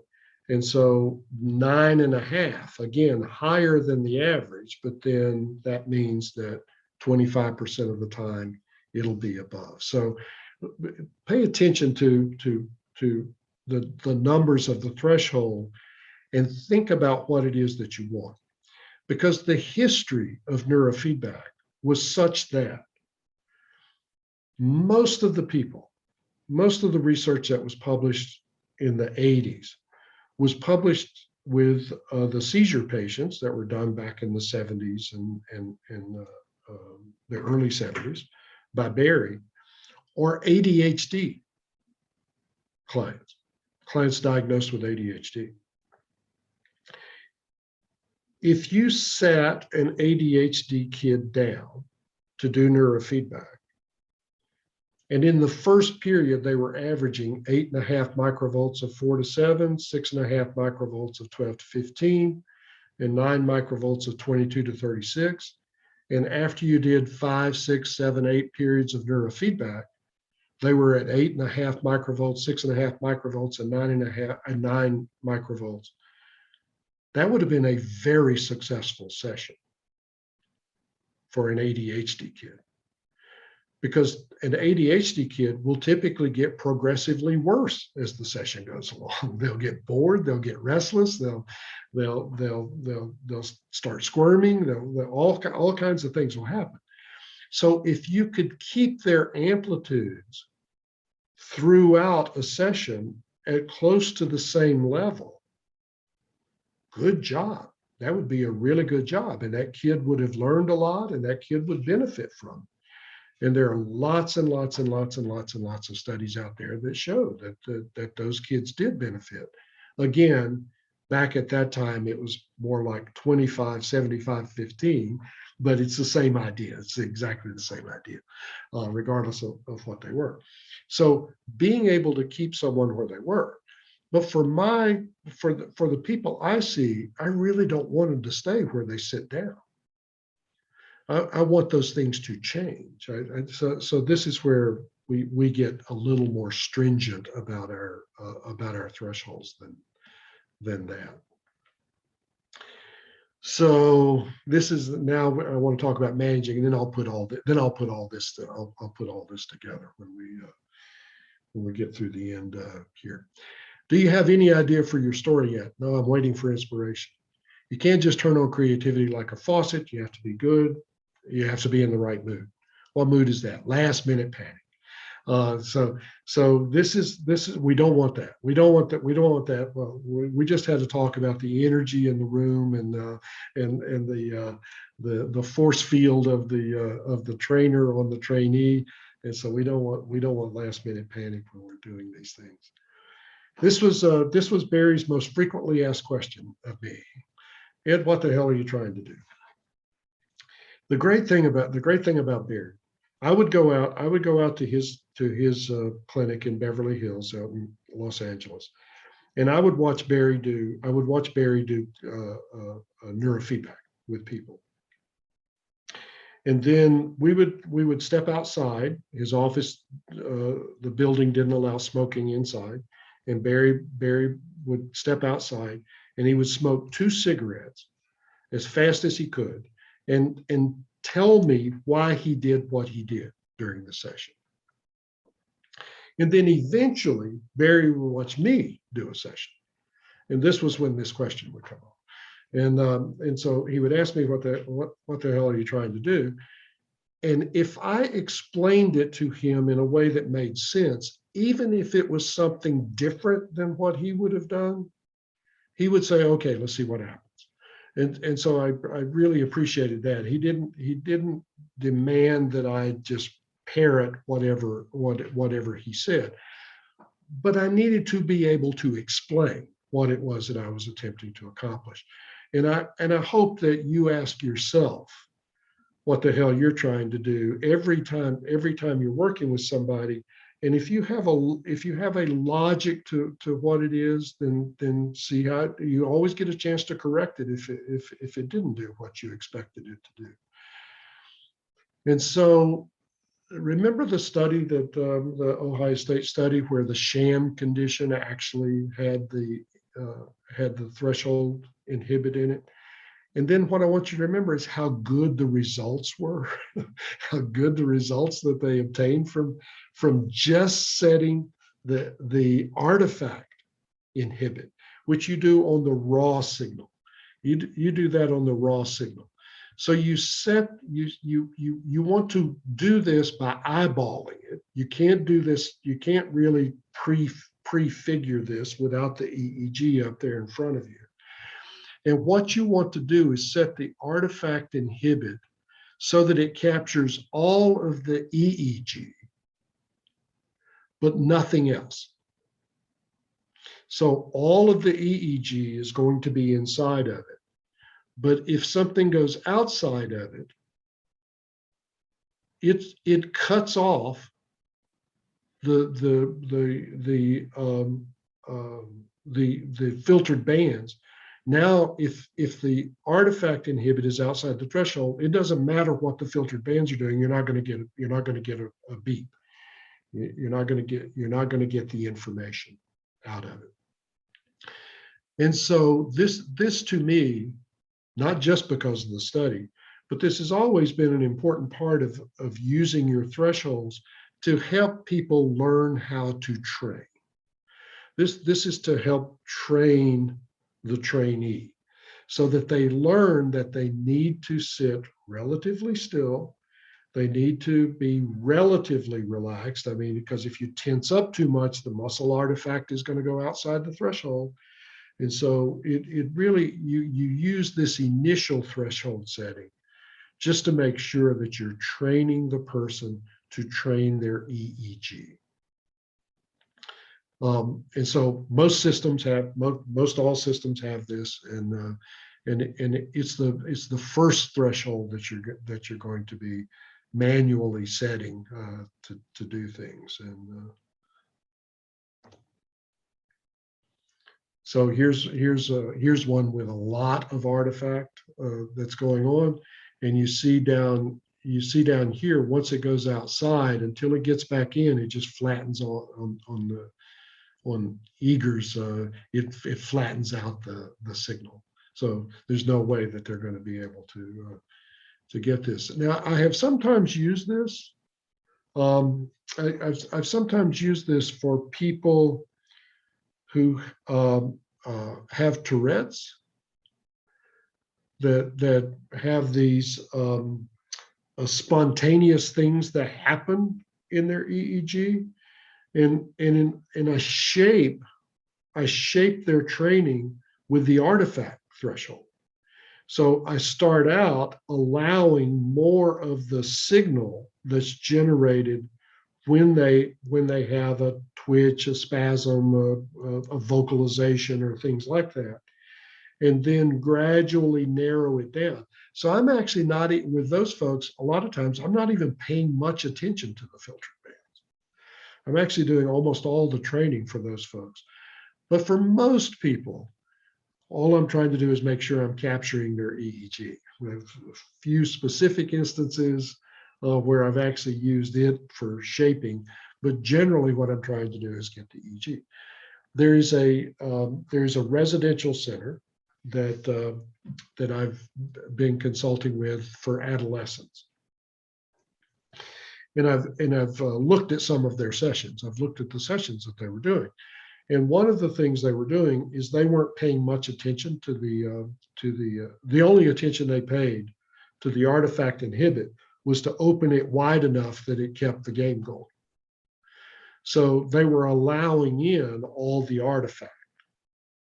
So people were swaying, rocking, talking, doing all kinds of things, and they were opening up the thresholds on the signal so that the filtered bands wouldn't be interrupted. But now your filtered bands are filtering that their voltages is being filtered out of a signal that's full of artifact. So they don't really reflect the voltages of those frequencies, because those artifacts also have those frequencies in them. So if you're allowing them in, now they don't even represent, the filtered bands don't represent the level that the person is doing. So just make sure when you're setting that threshold, the EEG is inside between the threshold lines and the artifact is outside the threshold lines. I know that's basic 101, but it bothers me how often I run across times where it isn't being done.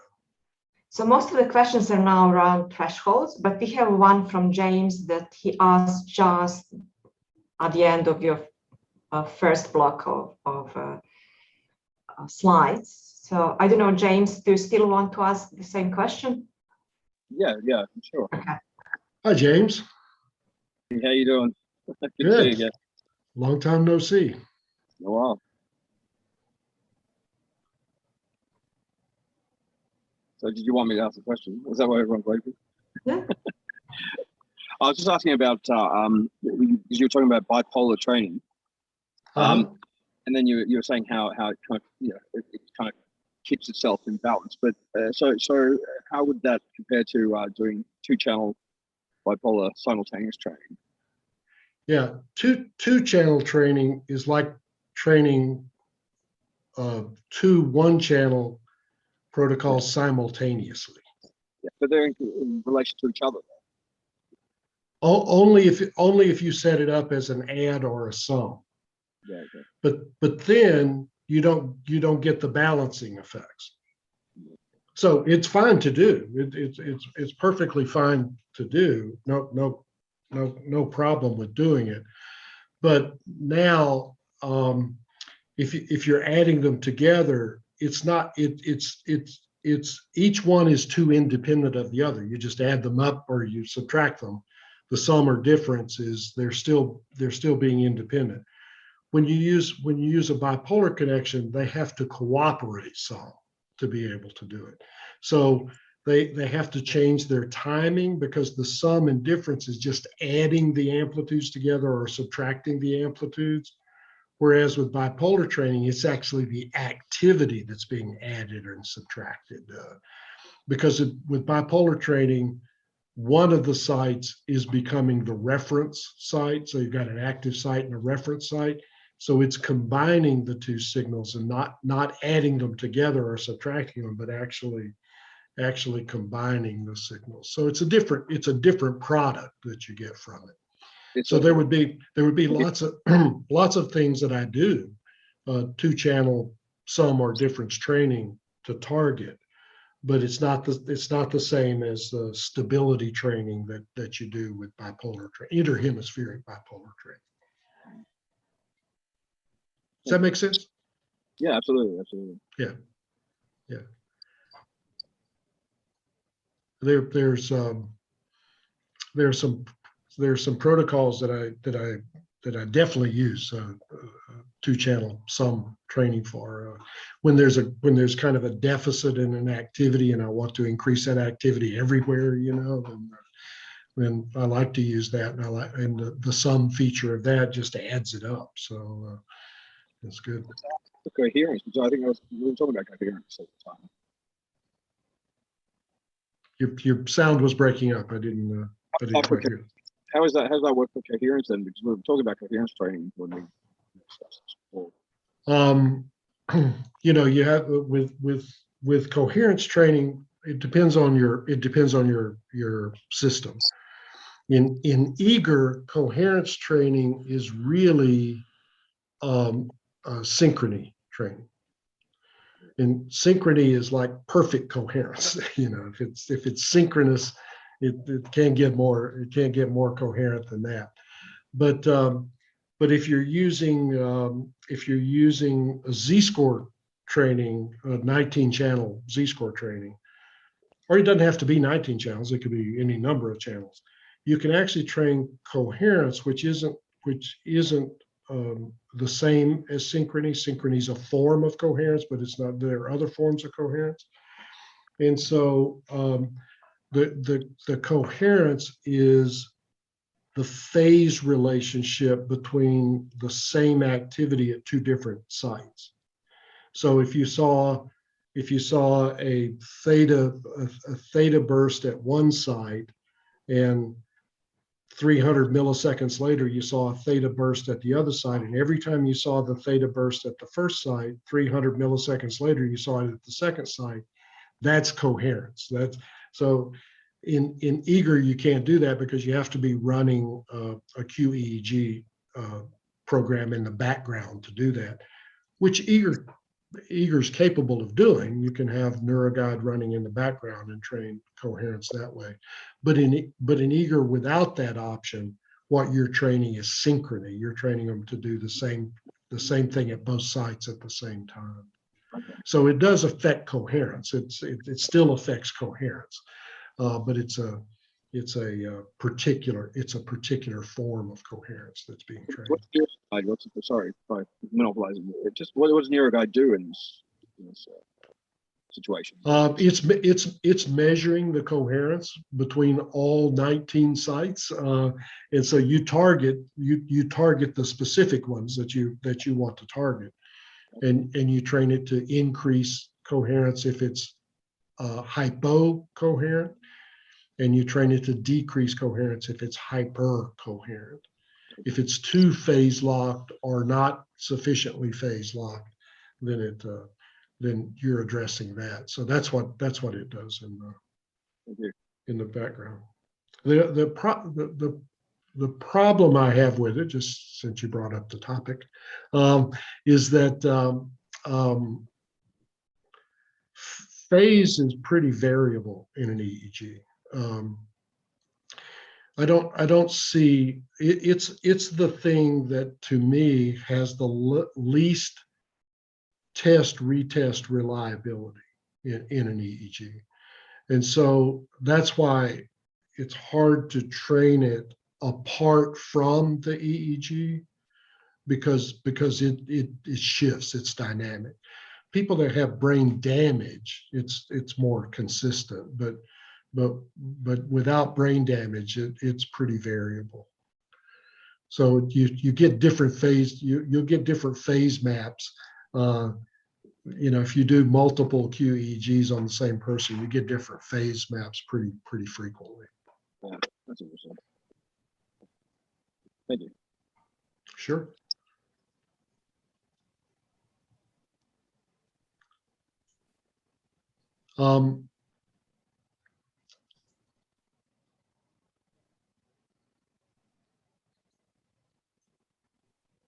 There's so many great questions. I should abandon the talk and just do the questions, because they're better than what I was going to talk about.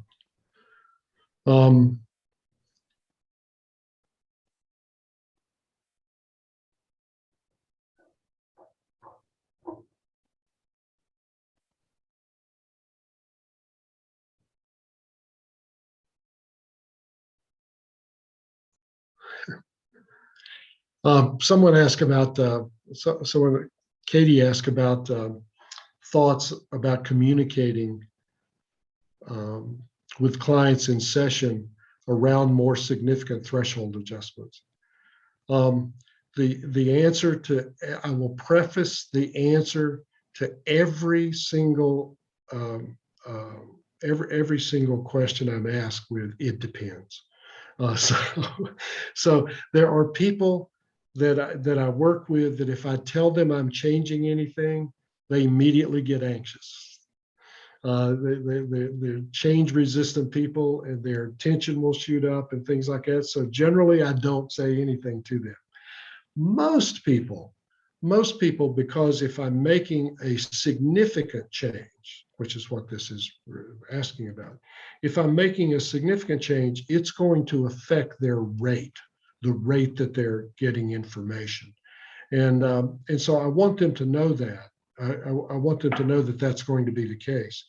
What I will tell you is at this point, that doesn't happen very often. It did earlier.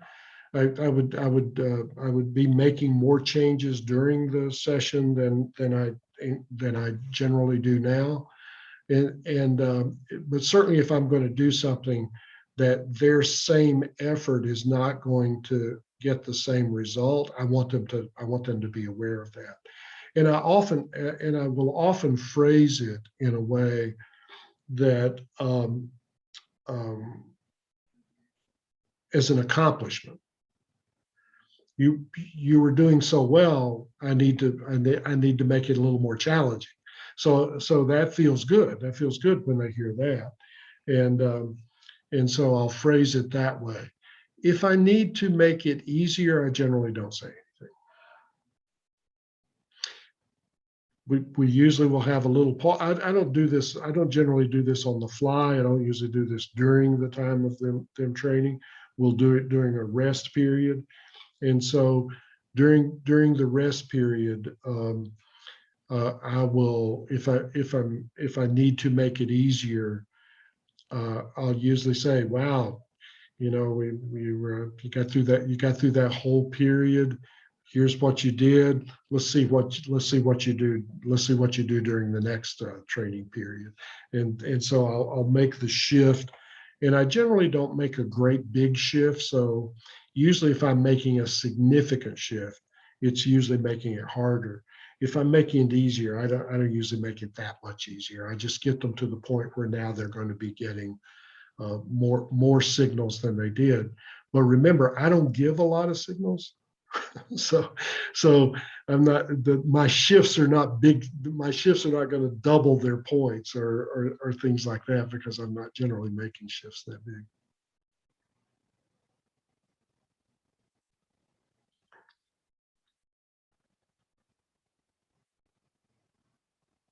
And then someone asked about harder thresholds. I worked with a number of athletes, and the harder it is, the better they like it. So if they're sitting there and it's beep, beep, beep, beep, beep, they want to get that post reinforcement synchronization. They want to sit there and then get a beep, and then they get that big. You can almost see them pump their fist, you know, when they do it. And so I've worked with a number of type A people, mostly business people, and they, about half of them, that works like it does for the athletes for them, and the other half, they get very frustrated if you do that. It didn't translate to the type A people as readily as I thought it did. Most of the athletes aren't terribly uptight. An awful lot of the type A people are uptight, and so it's that it depends. It varies, and I've guessed wrong. I've guessed wrong about that for those folks. But the athletes generally, they want it to be something they have to work for. And when I'm working with athletes, most of the time I'm working on focus. Most of the athletes I see come because of they get distracted by worrying that they're going to mess up or things like that. They get distracted by things going on in their head instead of what's going on outside of them.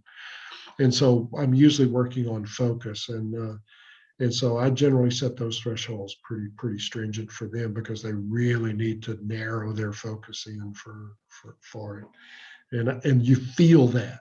So if they feel that narrowing in, and then they get the beep come out of it, they learn much quicker that way.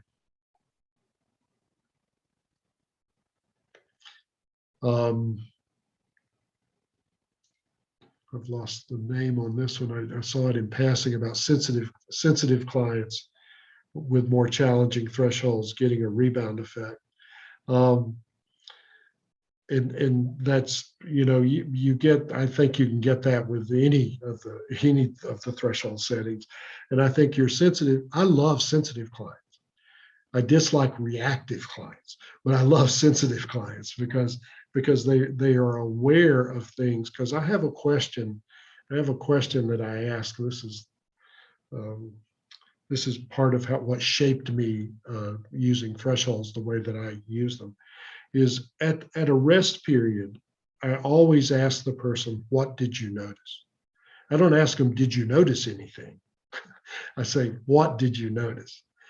And so one of the things that I'm attempting to do by that question is to get them paying attention to what's going on inside of them when it's working, and what's going on inside of them when it's not working. And so my question, what did you notice, is most of the time at the end of the first period during a rest time when I ask that, they say, I didn't notice anything. Or they'll tell me something about the display that they noticed or something like that. They don't tell me about what's going on inside of it. And so then I may have to redirect them. I say, did you notice anything about your thoughts, or did you notice anything about your body? Did you notice anything around those things? And they weren't thinking about that. So most of the time, the first time I ask, I don't get a response. But I keep asking every period.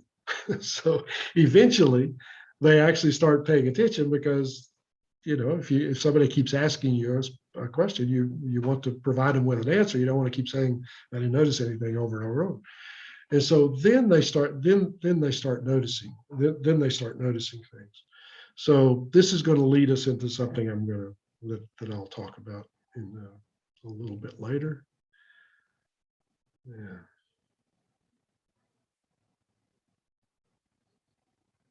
Yep. And it's just people describing alternatives to that, and they all sound good.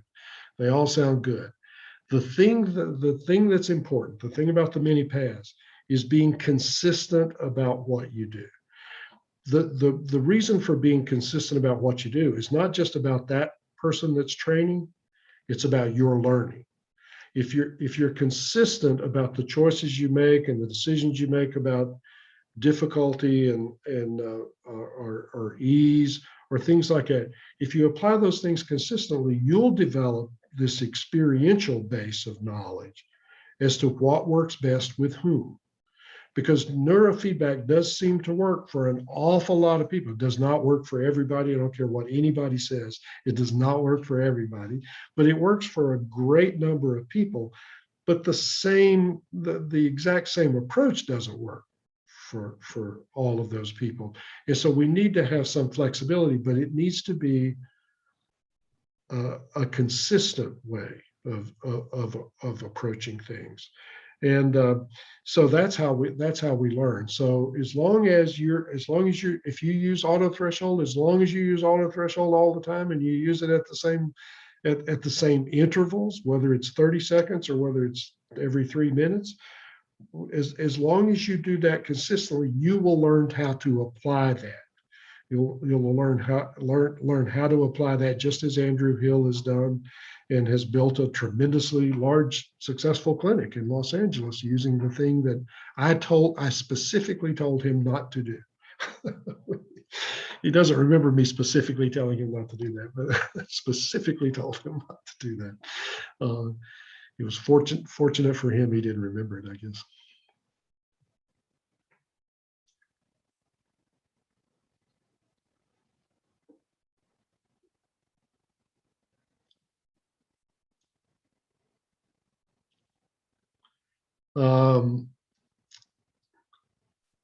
Henry, I have a couple of clients whose whole raw signal goes above the upper threshold, then goes down through the threshold band and out the lower one, then settles back into threshold lines. It is very rhythmic. What causes that? Almost certainly something they're doing with their tongue or their eyes. That almost is inevitably a movement impacting the EEG signal. So that's this is where the inhibit threshold comes in. They may not even be aware of doing, and it may not be anything you can observe. I had a person that had a Tic Tac in their mouth, and it wasn't like chewing gum. It was just a Tic Tac that was in there, but they were just kind of moving it around with their tongue, and the raw signal was moving while they were doing that. I was checking the impedance, and I was doing all this kind of stuff, and I said, are you doing anything? And they said no, and so I just had no clue what was going on. I thought there was some external signal interfering with the EEG and things like that. And then they got out their little container for the Tic Tacs and got another one out. And I said, did you have a Tic Tac in your mouth? And they said, yes. So they weren't doing it in their mind. They weren't doing anything. They didn't think about a tic tac having any impact on this, but just the movement of the tongue was doing it, because the EEG signal should not move like that. That if it's moving in a non-rhythmic way, the rhythmic part of this was the key. If it's moving in a non-rhythmic way, there's usually something wrong with your ground connection. Part of the grounding is to keep it from doing that. If you don't hook up a ground, you'll see that it wanders around some. But the rhythmic nature of it is what made me think it must be something that's doing that.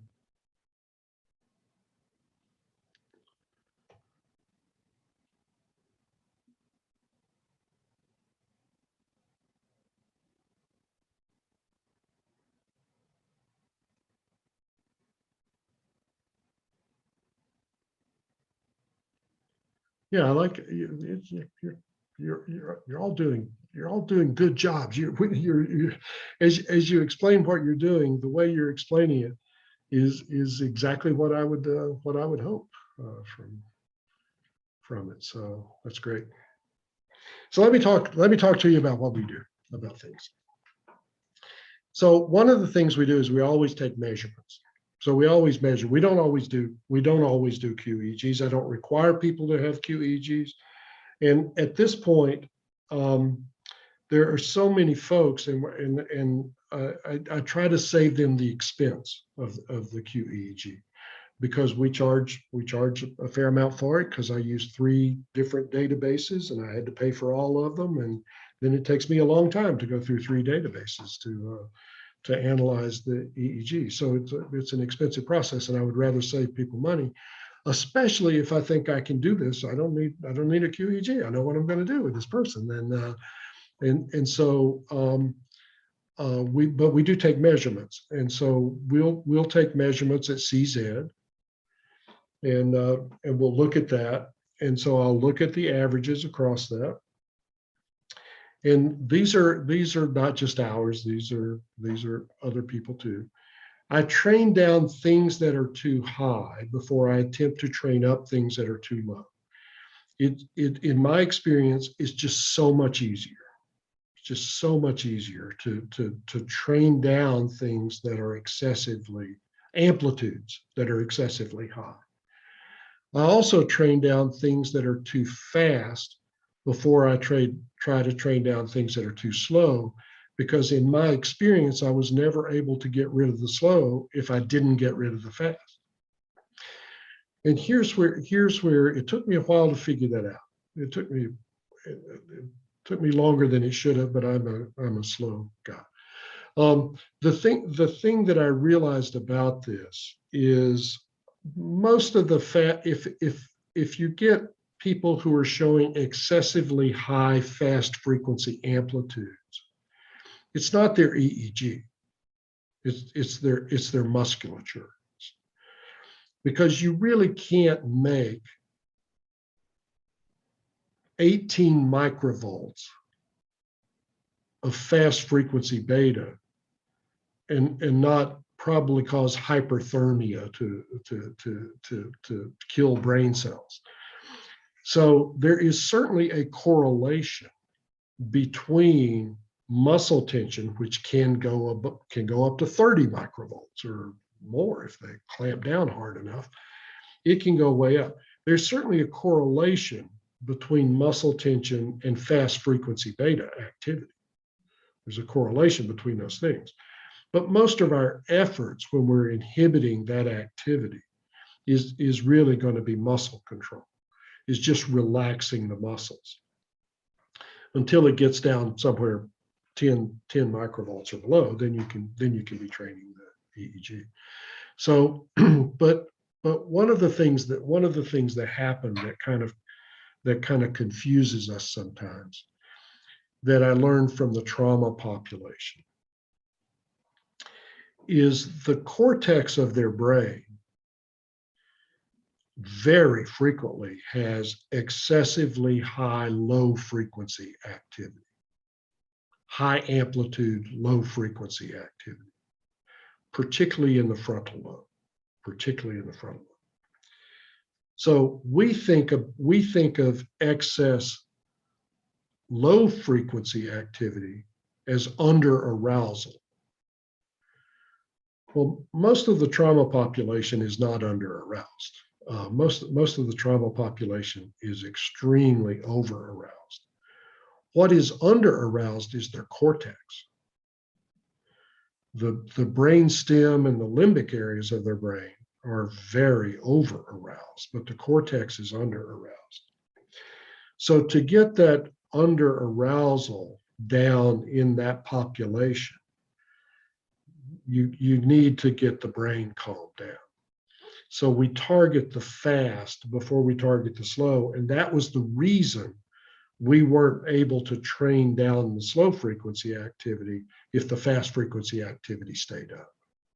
So if they stayed tense and balled up, we didn't stand a chance of getting their frontal lobe more online and active. So we train down things that are too high before we try to train up things that are too low. We train down things that are too fast before we try to train down things that are too slow. And if you move the sensors around to other areas of the brain, we generally, all things being equal, we train the back of the head before the front of the head. So one of the things that we've learned actually from doing cues and doing repeat cues in particular is I'm going to come back to this slide.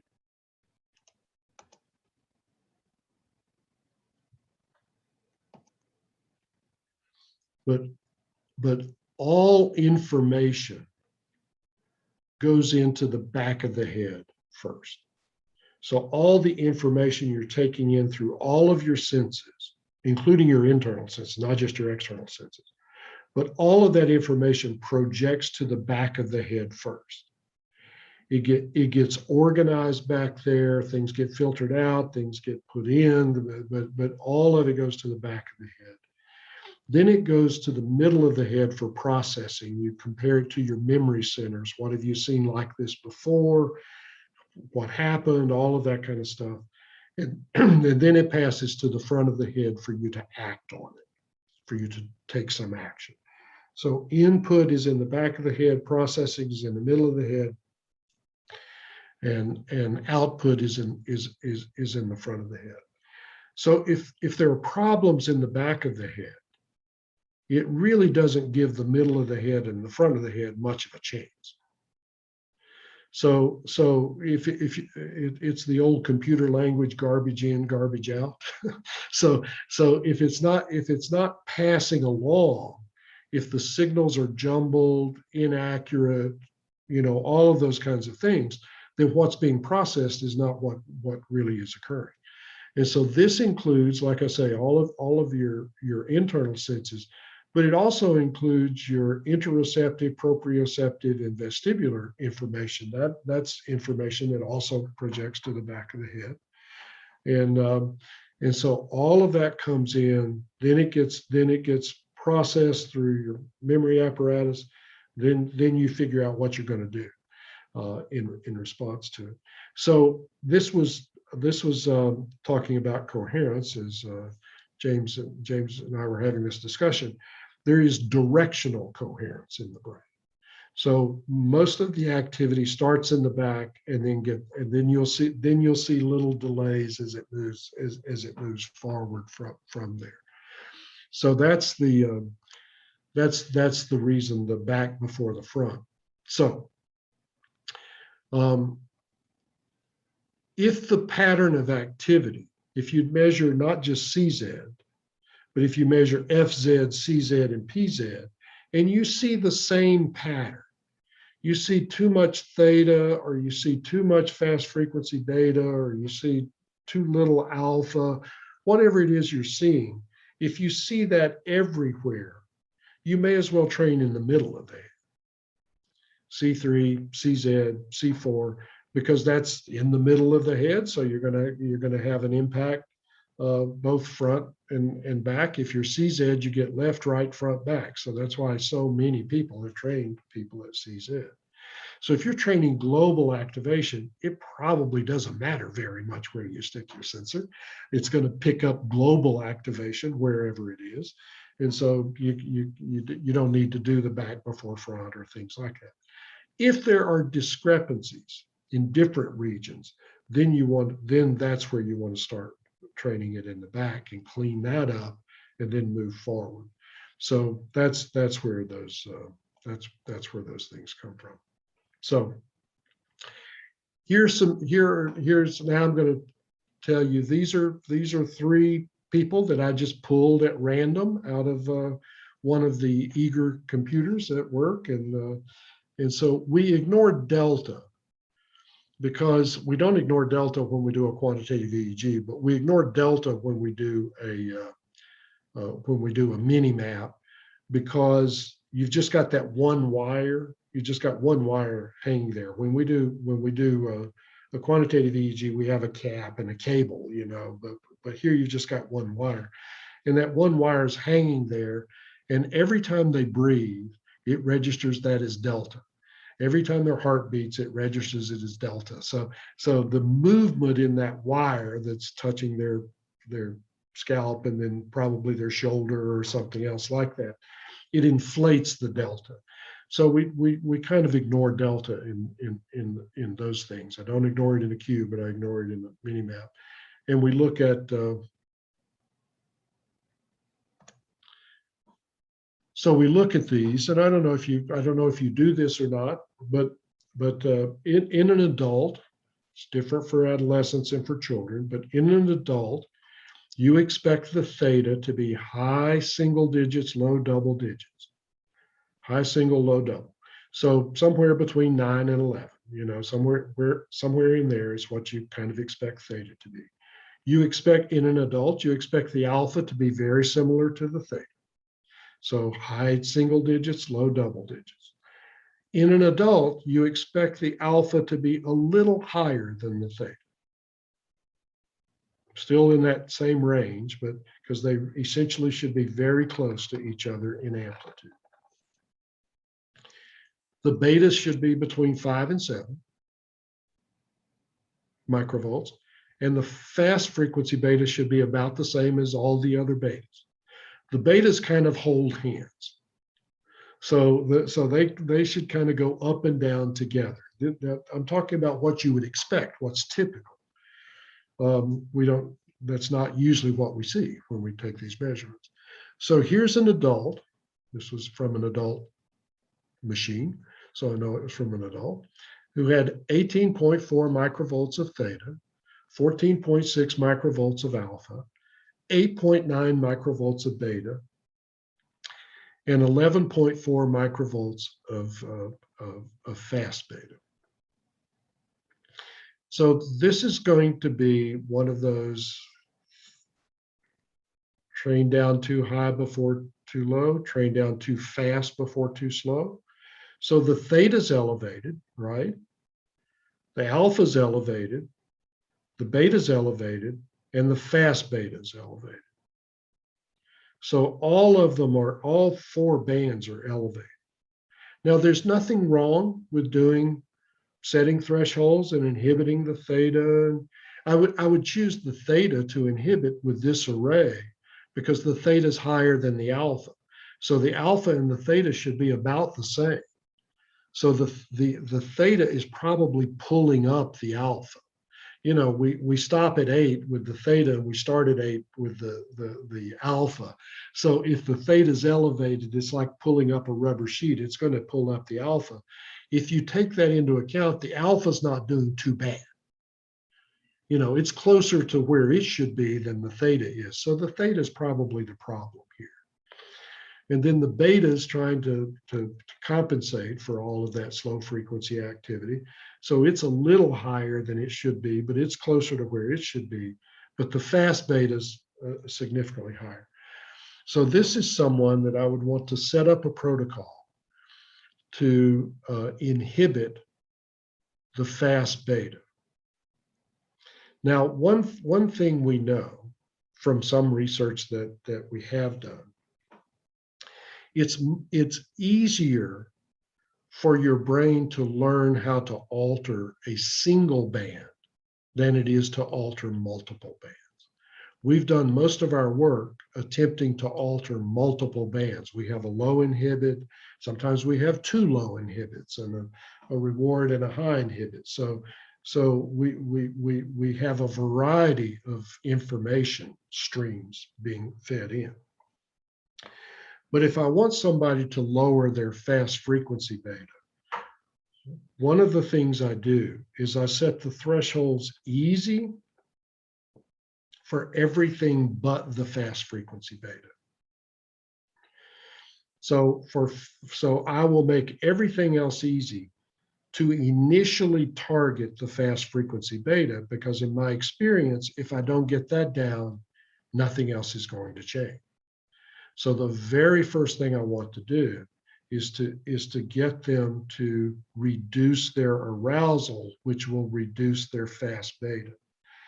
And the way I worded that is important, because what I'm really trying to train them to do is reduce their level of arousal. Their fast frequency beta reflects that. This came up in a mentoring session that I was doing with someone a while back, and so we looked at an array of numbers like this, and the person looked at the numbers and said, "Oh, they need more alpha." And because the other numbers were relatively in those ranges that I mentioned, and the alpha was lower than the theta and was actually too low.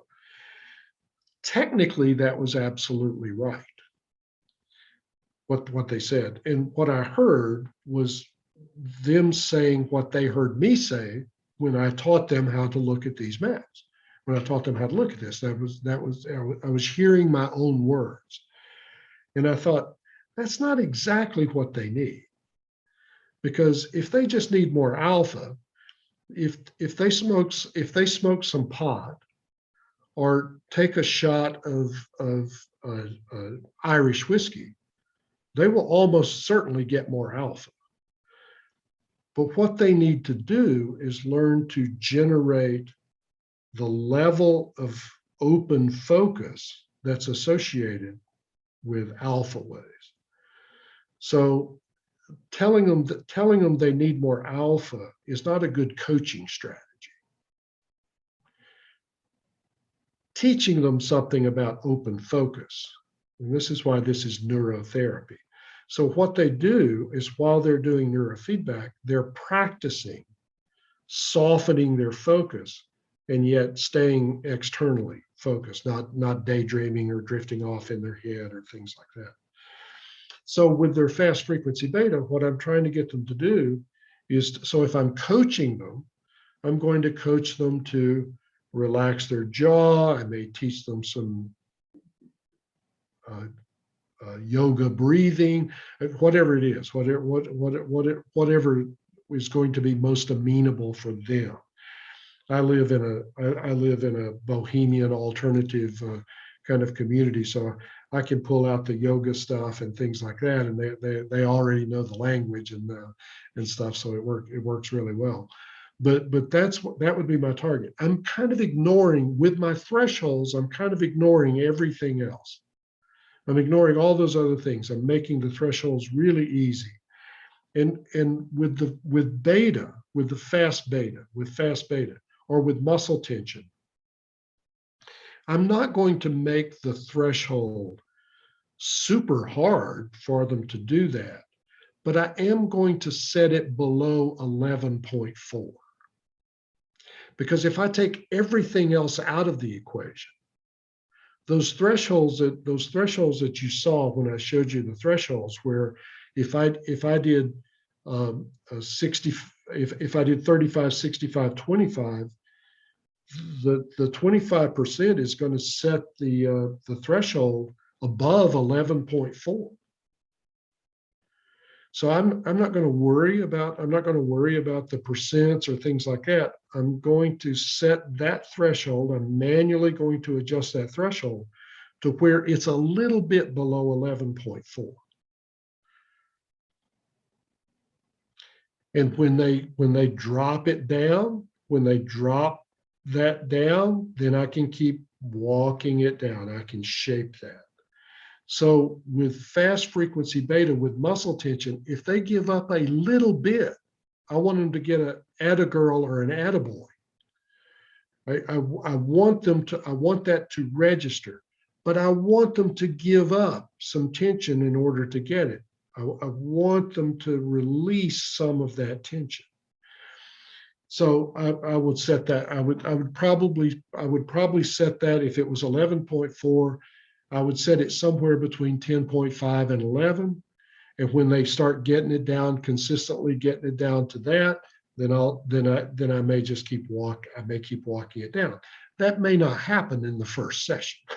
I may not get to do many steps in the walking it down in the first session, but I make the threshold setting for a smaller change. Once I get that down, then I'm going to switch over. And once they're consistently keeping that down close to 7, and they come in, and right after they start, it's down at 7. Now I know it has reinforced it. Their training has reinforced that. Now they're doing that more frequently. Then I can just cap that. I can just set the threshold so that it doesn't go up from there. But I'm not asking them to bring it down anymore. I'm just setting a cap up there for them so that they don't do that. And then I'll switch my focus over to the theta. Again, they don't need more beta. Why would I reward them for making more 12 to 18? They're already having to make more than would be needed, more than is necessary. Their alpha is kind of behaving. It's doing what the theta is kind of directing it to do. So it's doing okay. So my focus would shift over to the theta. But what I told you about the fast beta is not going to be. I'm going to make that one more difficult. That one I'm going to make more difficult. And again, I can make it more difficult because I'm not making it do all those other things. So now we're shifting over. We're looking at the theta, and I'm going to set that threshold so that they really have to increase their external focus. Theta's an internal focus. Theta's you paying attention to stuff you're generating inside. So theta is visualization, memory, all of those things are what pump theta up. So if somebody's sitting there visualizing something that happened to them, their theta is going to go sky high. I want them, while they're doing neurofeedback, I want them to stop that. I don't want them sitting there thinking about bad things that have happened to them or even daydreaming. I don't want them doing that. So for theta, they need to make a shift. They need to shift their focus from what's going on in their head to the information being displayed to them on the screen. And when they do that, they will get a bigger, they'll get a bigger drop in this. So if I'm doing this with someone, and I really, in my practice, I only saw what was considered treatment-resistant disorders. Other people in the clinic got the ADHD, the sweet ADHD kids that were just inattentive. The triage person never put those people on my schedule. So they always put the people who are just out of the hospital and just been prescribed 6 different medications and things like that. Those are the people that they put on my schedule. And so I'm not going to set this at an impossible level. But one of the things, if you ever look at standard deviations for these averages, so if this person's average is 18.4, and you look at the standard deviation, the fluctuations in the amplitude of the 4 to 8 hertz activity, it'll be huge. It'll be 9 microvolts. So their theta may be fluctuating between 9 microvolts and 27 microvolts. So if I set this at not 11 or 10.5, but if I set this at 16 or 15, they're going to hit that because that's just the variability that's going on.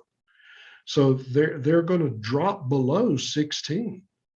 They're going to drop below 15. It's going to happen. They're not going to sit there and not get any beeps. They're going to get beeps. So I can set that lower. And then my questions, then those questions, what did you notice? What did you notice? And what I'm looking for from them is when they do start noticing things from the neurofeedback, from the screen, from what's going on outside of them, from what's going on right in front of them instead of what's going on inside of them. Because a lot of times when those people do start answering the questions, they'll say, I was thinking about this, or I was worried about, I've got to go visit my family this weekend, and it always brings out the worst in me. And so that's what they were rehearsing while they were sitting there doing neurofeedback. And in terms of what we're able to see, what they're doing is making their theta go up. But I'm not telling them they need less theta. I'm telling them they need to be more focused on what's going on in front of them with the neurofeedback. So that's what they're practicing and rehearsing. Does that make sense? Anybody have questions, thoughts, criticisms?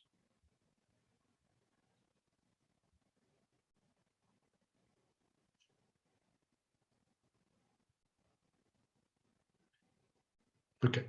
Oops. Whoops, that's not what I want. Is it not backing up? There it is. Okay, so the second person, their theta is sky high. If it should be 9 to 11, sky high. The alpha, again, for this much theta, the alpha is not a problem. The alpha is actually behaving pretty well under the circumstances. The beta is fine. The fast beta is a little bit high. It's a little high, but it's way better than the one above it. I mentioned about the variability in the theta. The variability in the fast beta is much lower. The standard deviation that around that average is much lower. So this is a little bit elevated, but this is the problem. This is the problem for this person. My guess is the activity, the mental activity that's going on here is actually pulling this up. So here I'm going to cap this.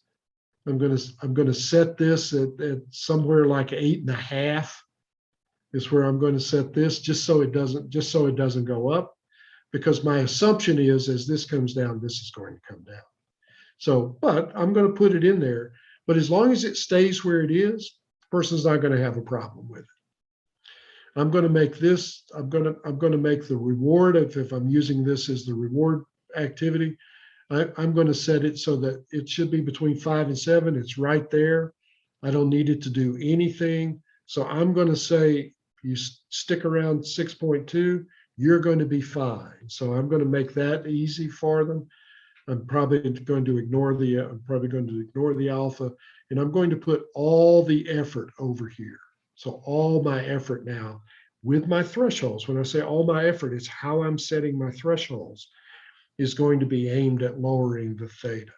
So now I know very specifically, not only what I'm setting my protocol to do and how I'm setting the thresholds to do it, but now I know what I'm going to be coaching.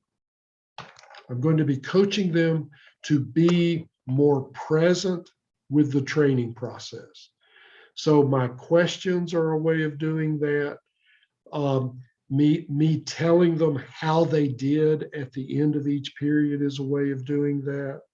One of the things I'll do with people is at the end of a period, I'll tell them how many points they scored.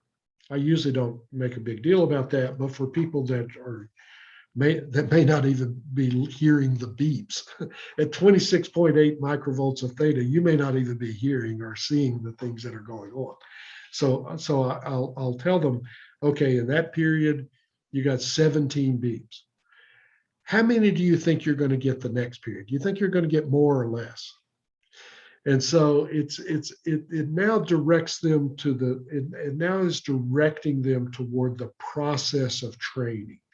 This is directing their focus on the training. With I didn't mention this, but I mentioned my coaching stuff. But with the fast beta stuff, I want them paying attention to their body. I want them to be paying attention to, is your jaw tight, or your shoulders tight, or is your chest tight? Things like that. I want them to be paying attention to their body and reducing their body tension. Here, I want them paying attention to things outside of themselves.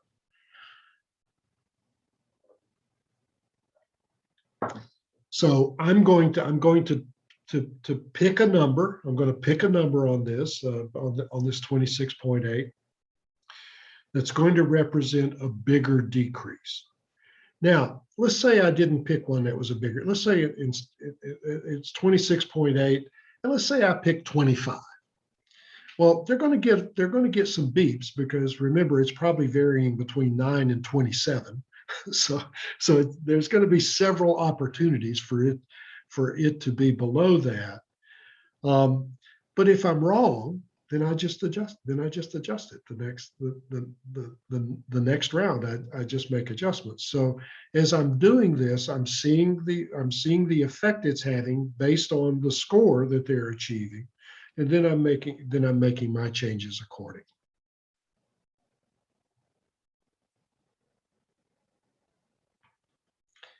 The last example, I actually had to look. The first two, I just plucked out the first two that I opened up and put them up here.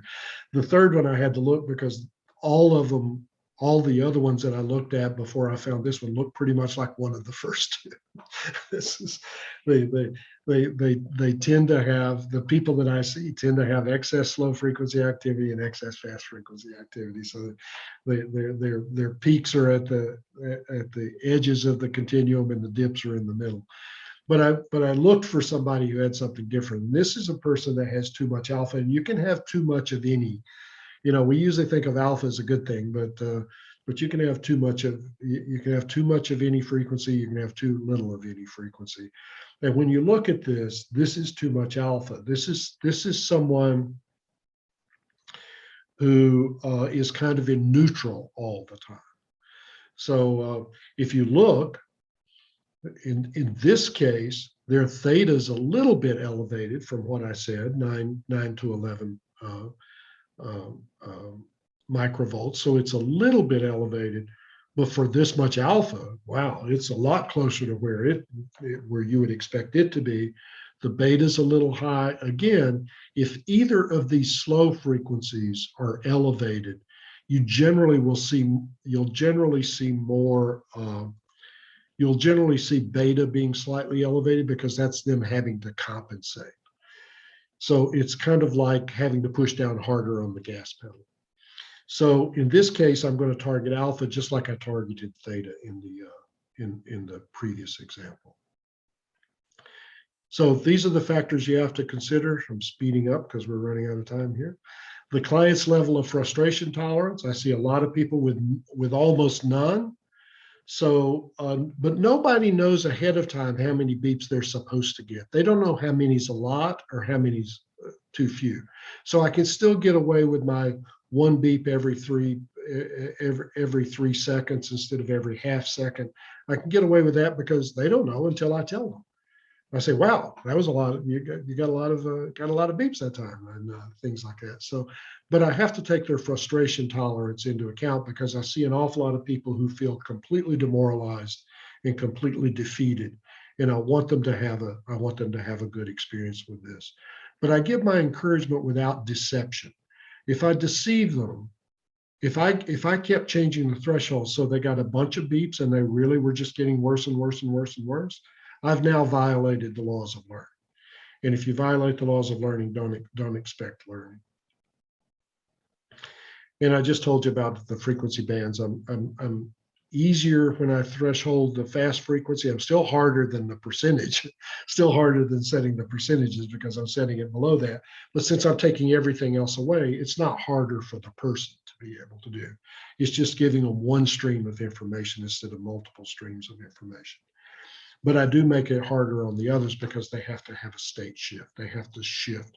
For the alpha person and for the theta person, I'm going to set that lower than their average and more than I would the fast frequency. So I don't, maybe things are a lot calmer in Australia than they are here in the US, but there's been a lot of turmoil here. So I hope you have I hope it's peaceful for you.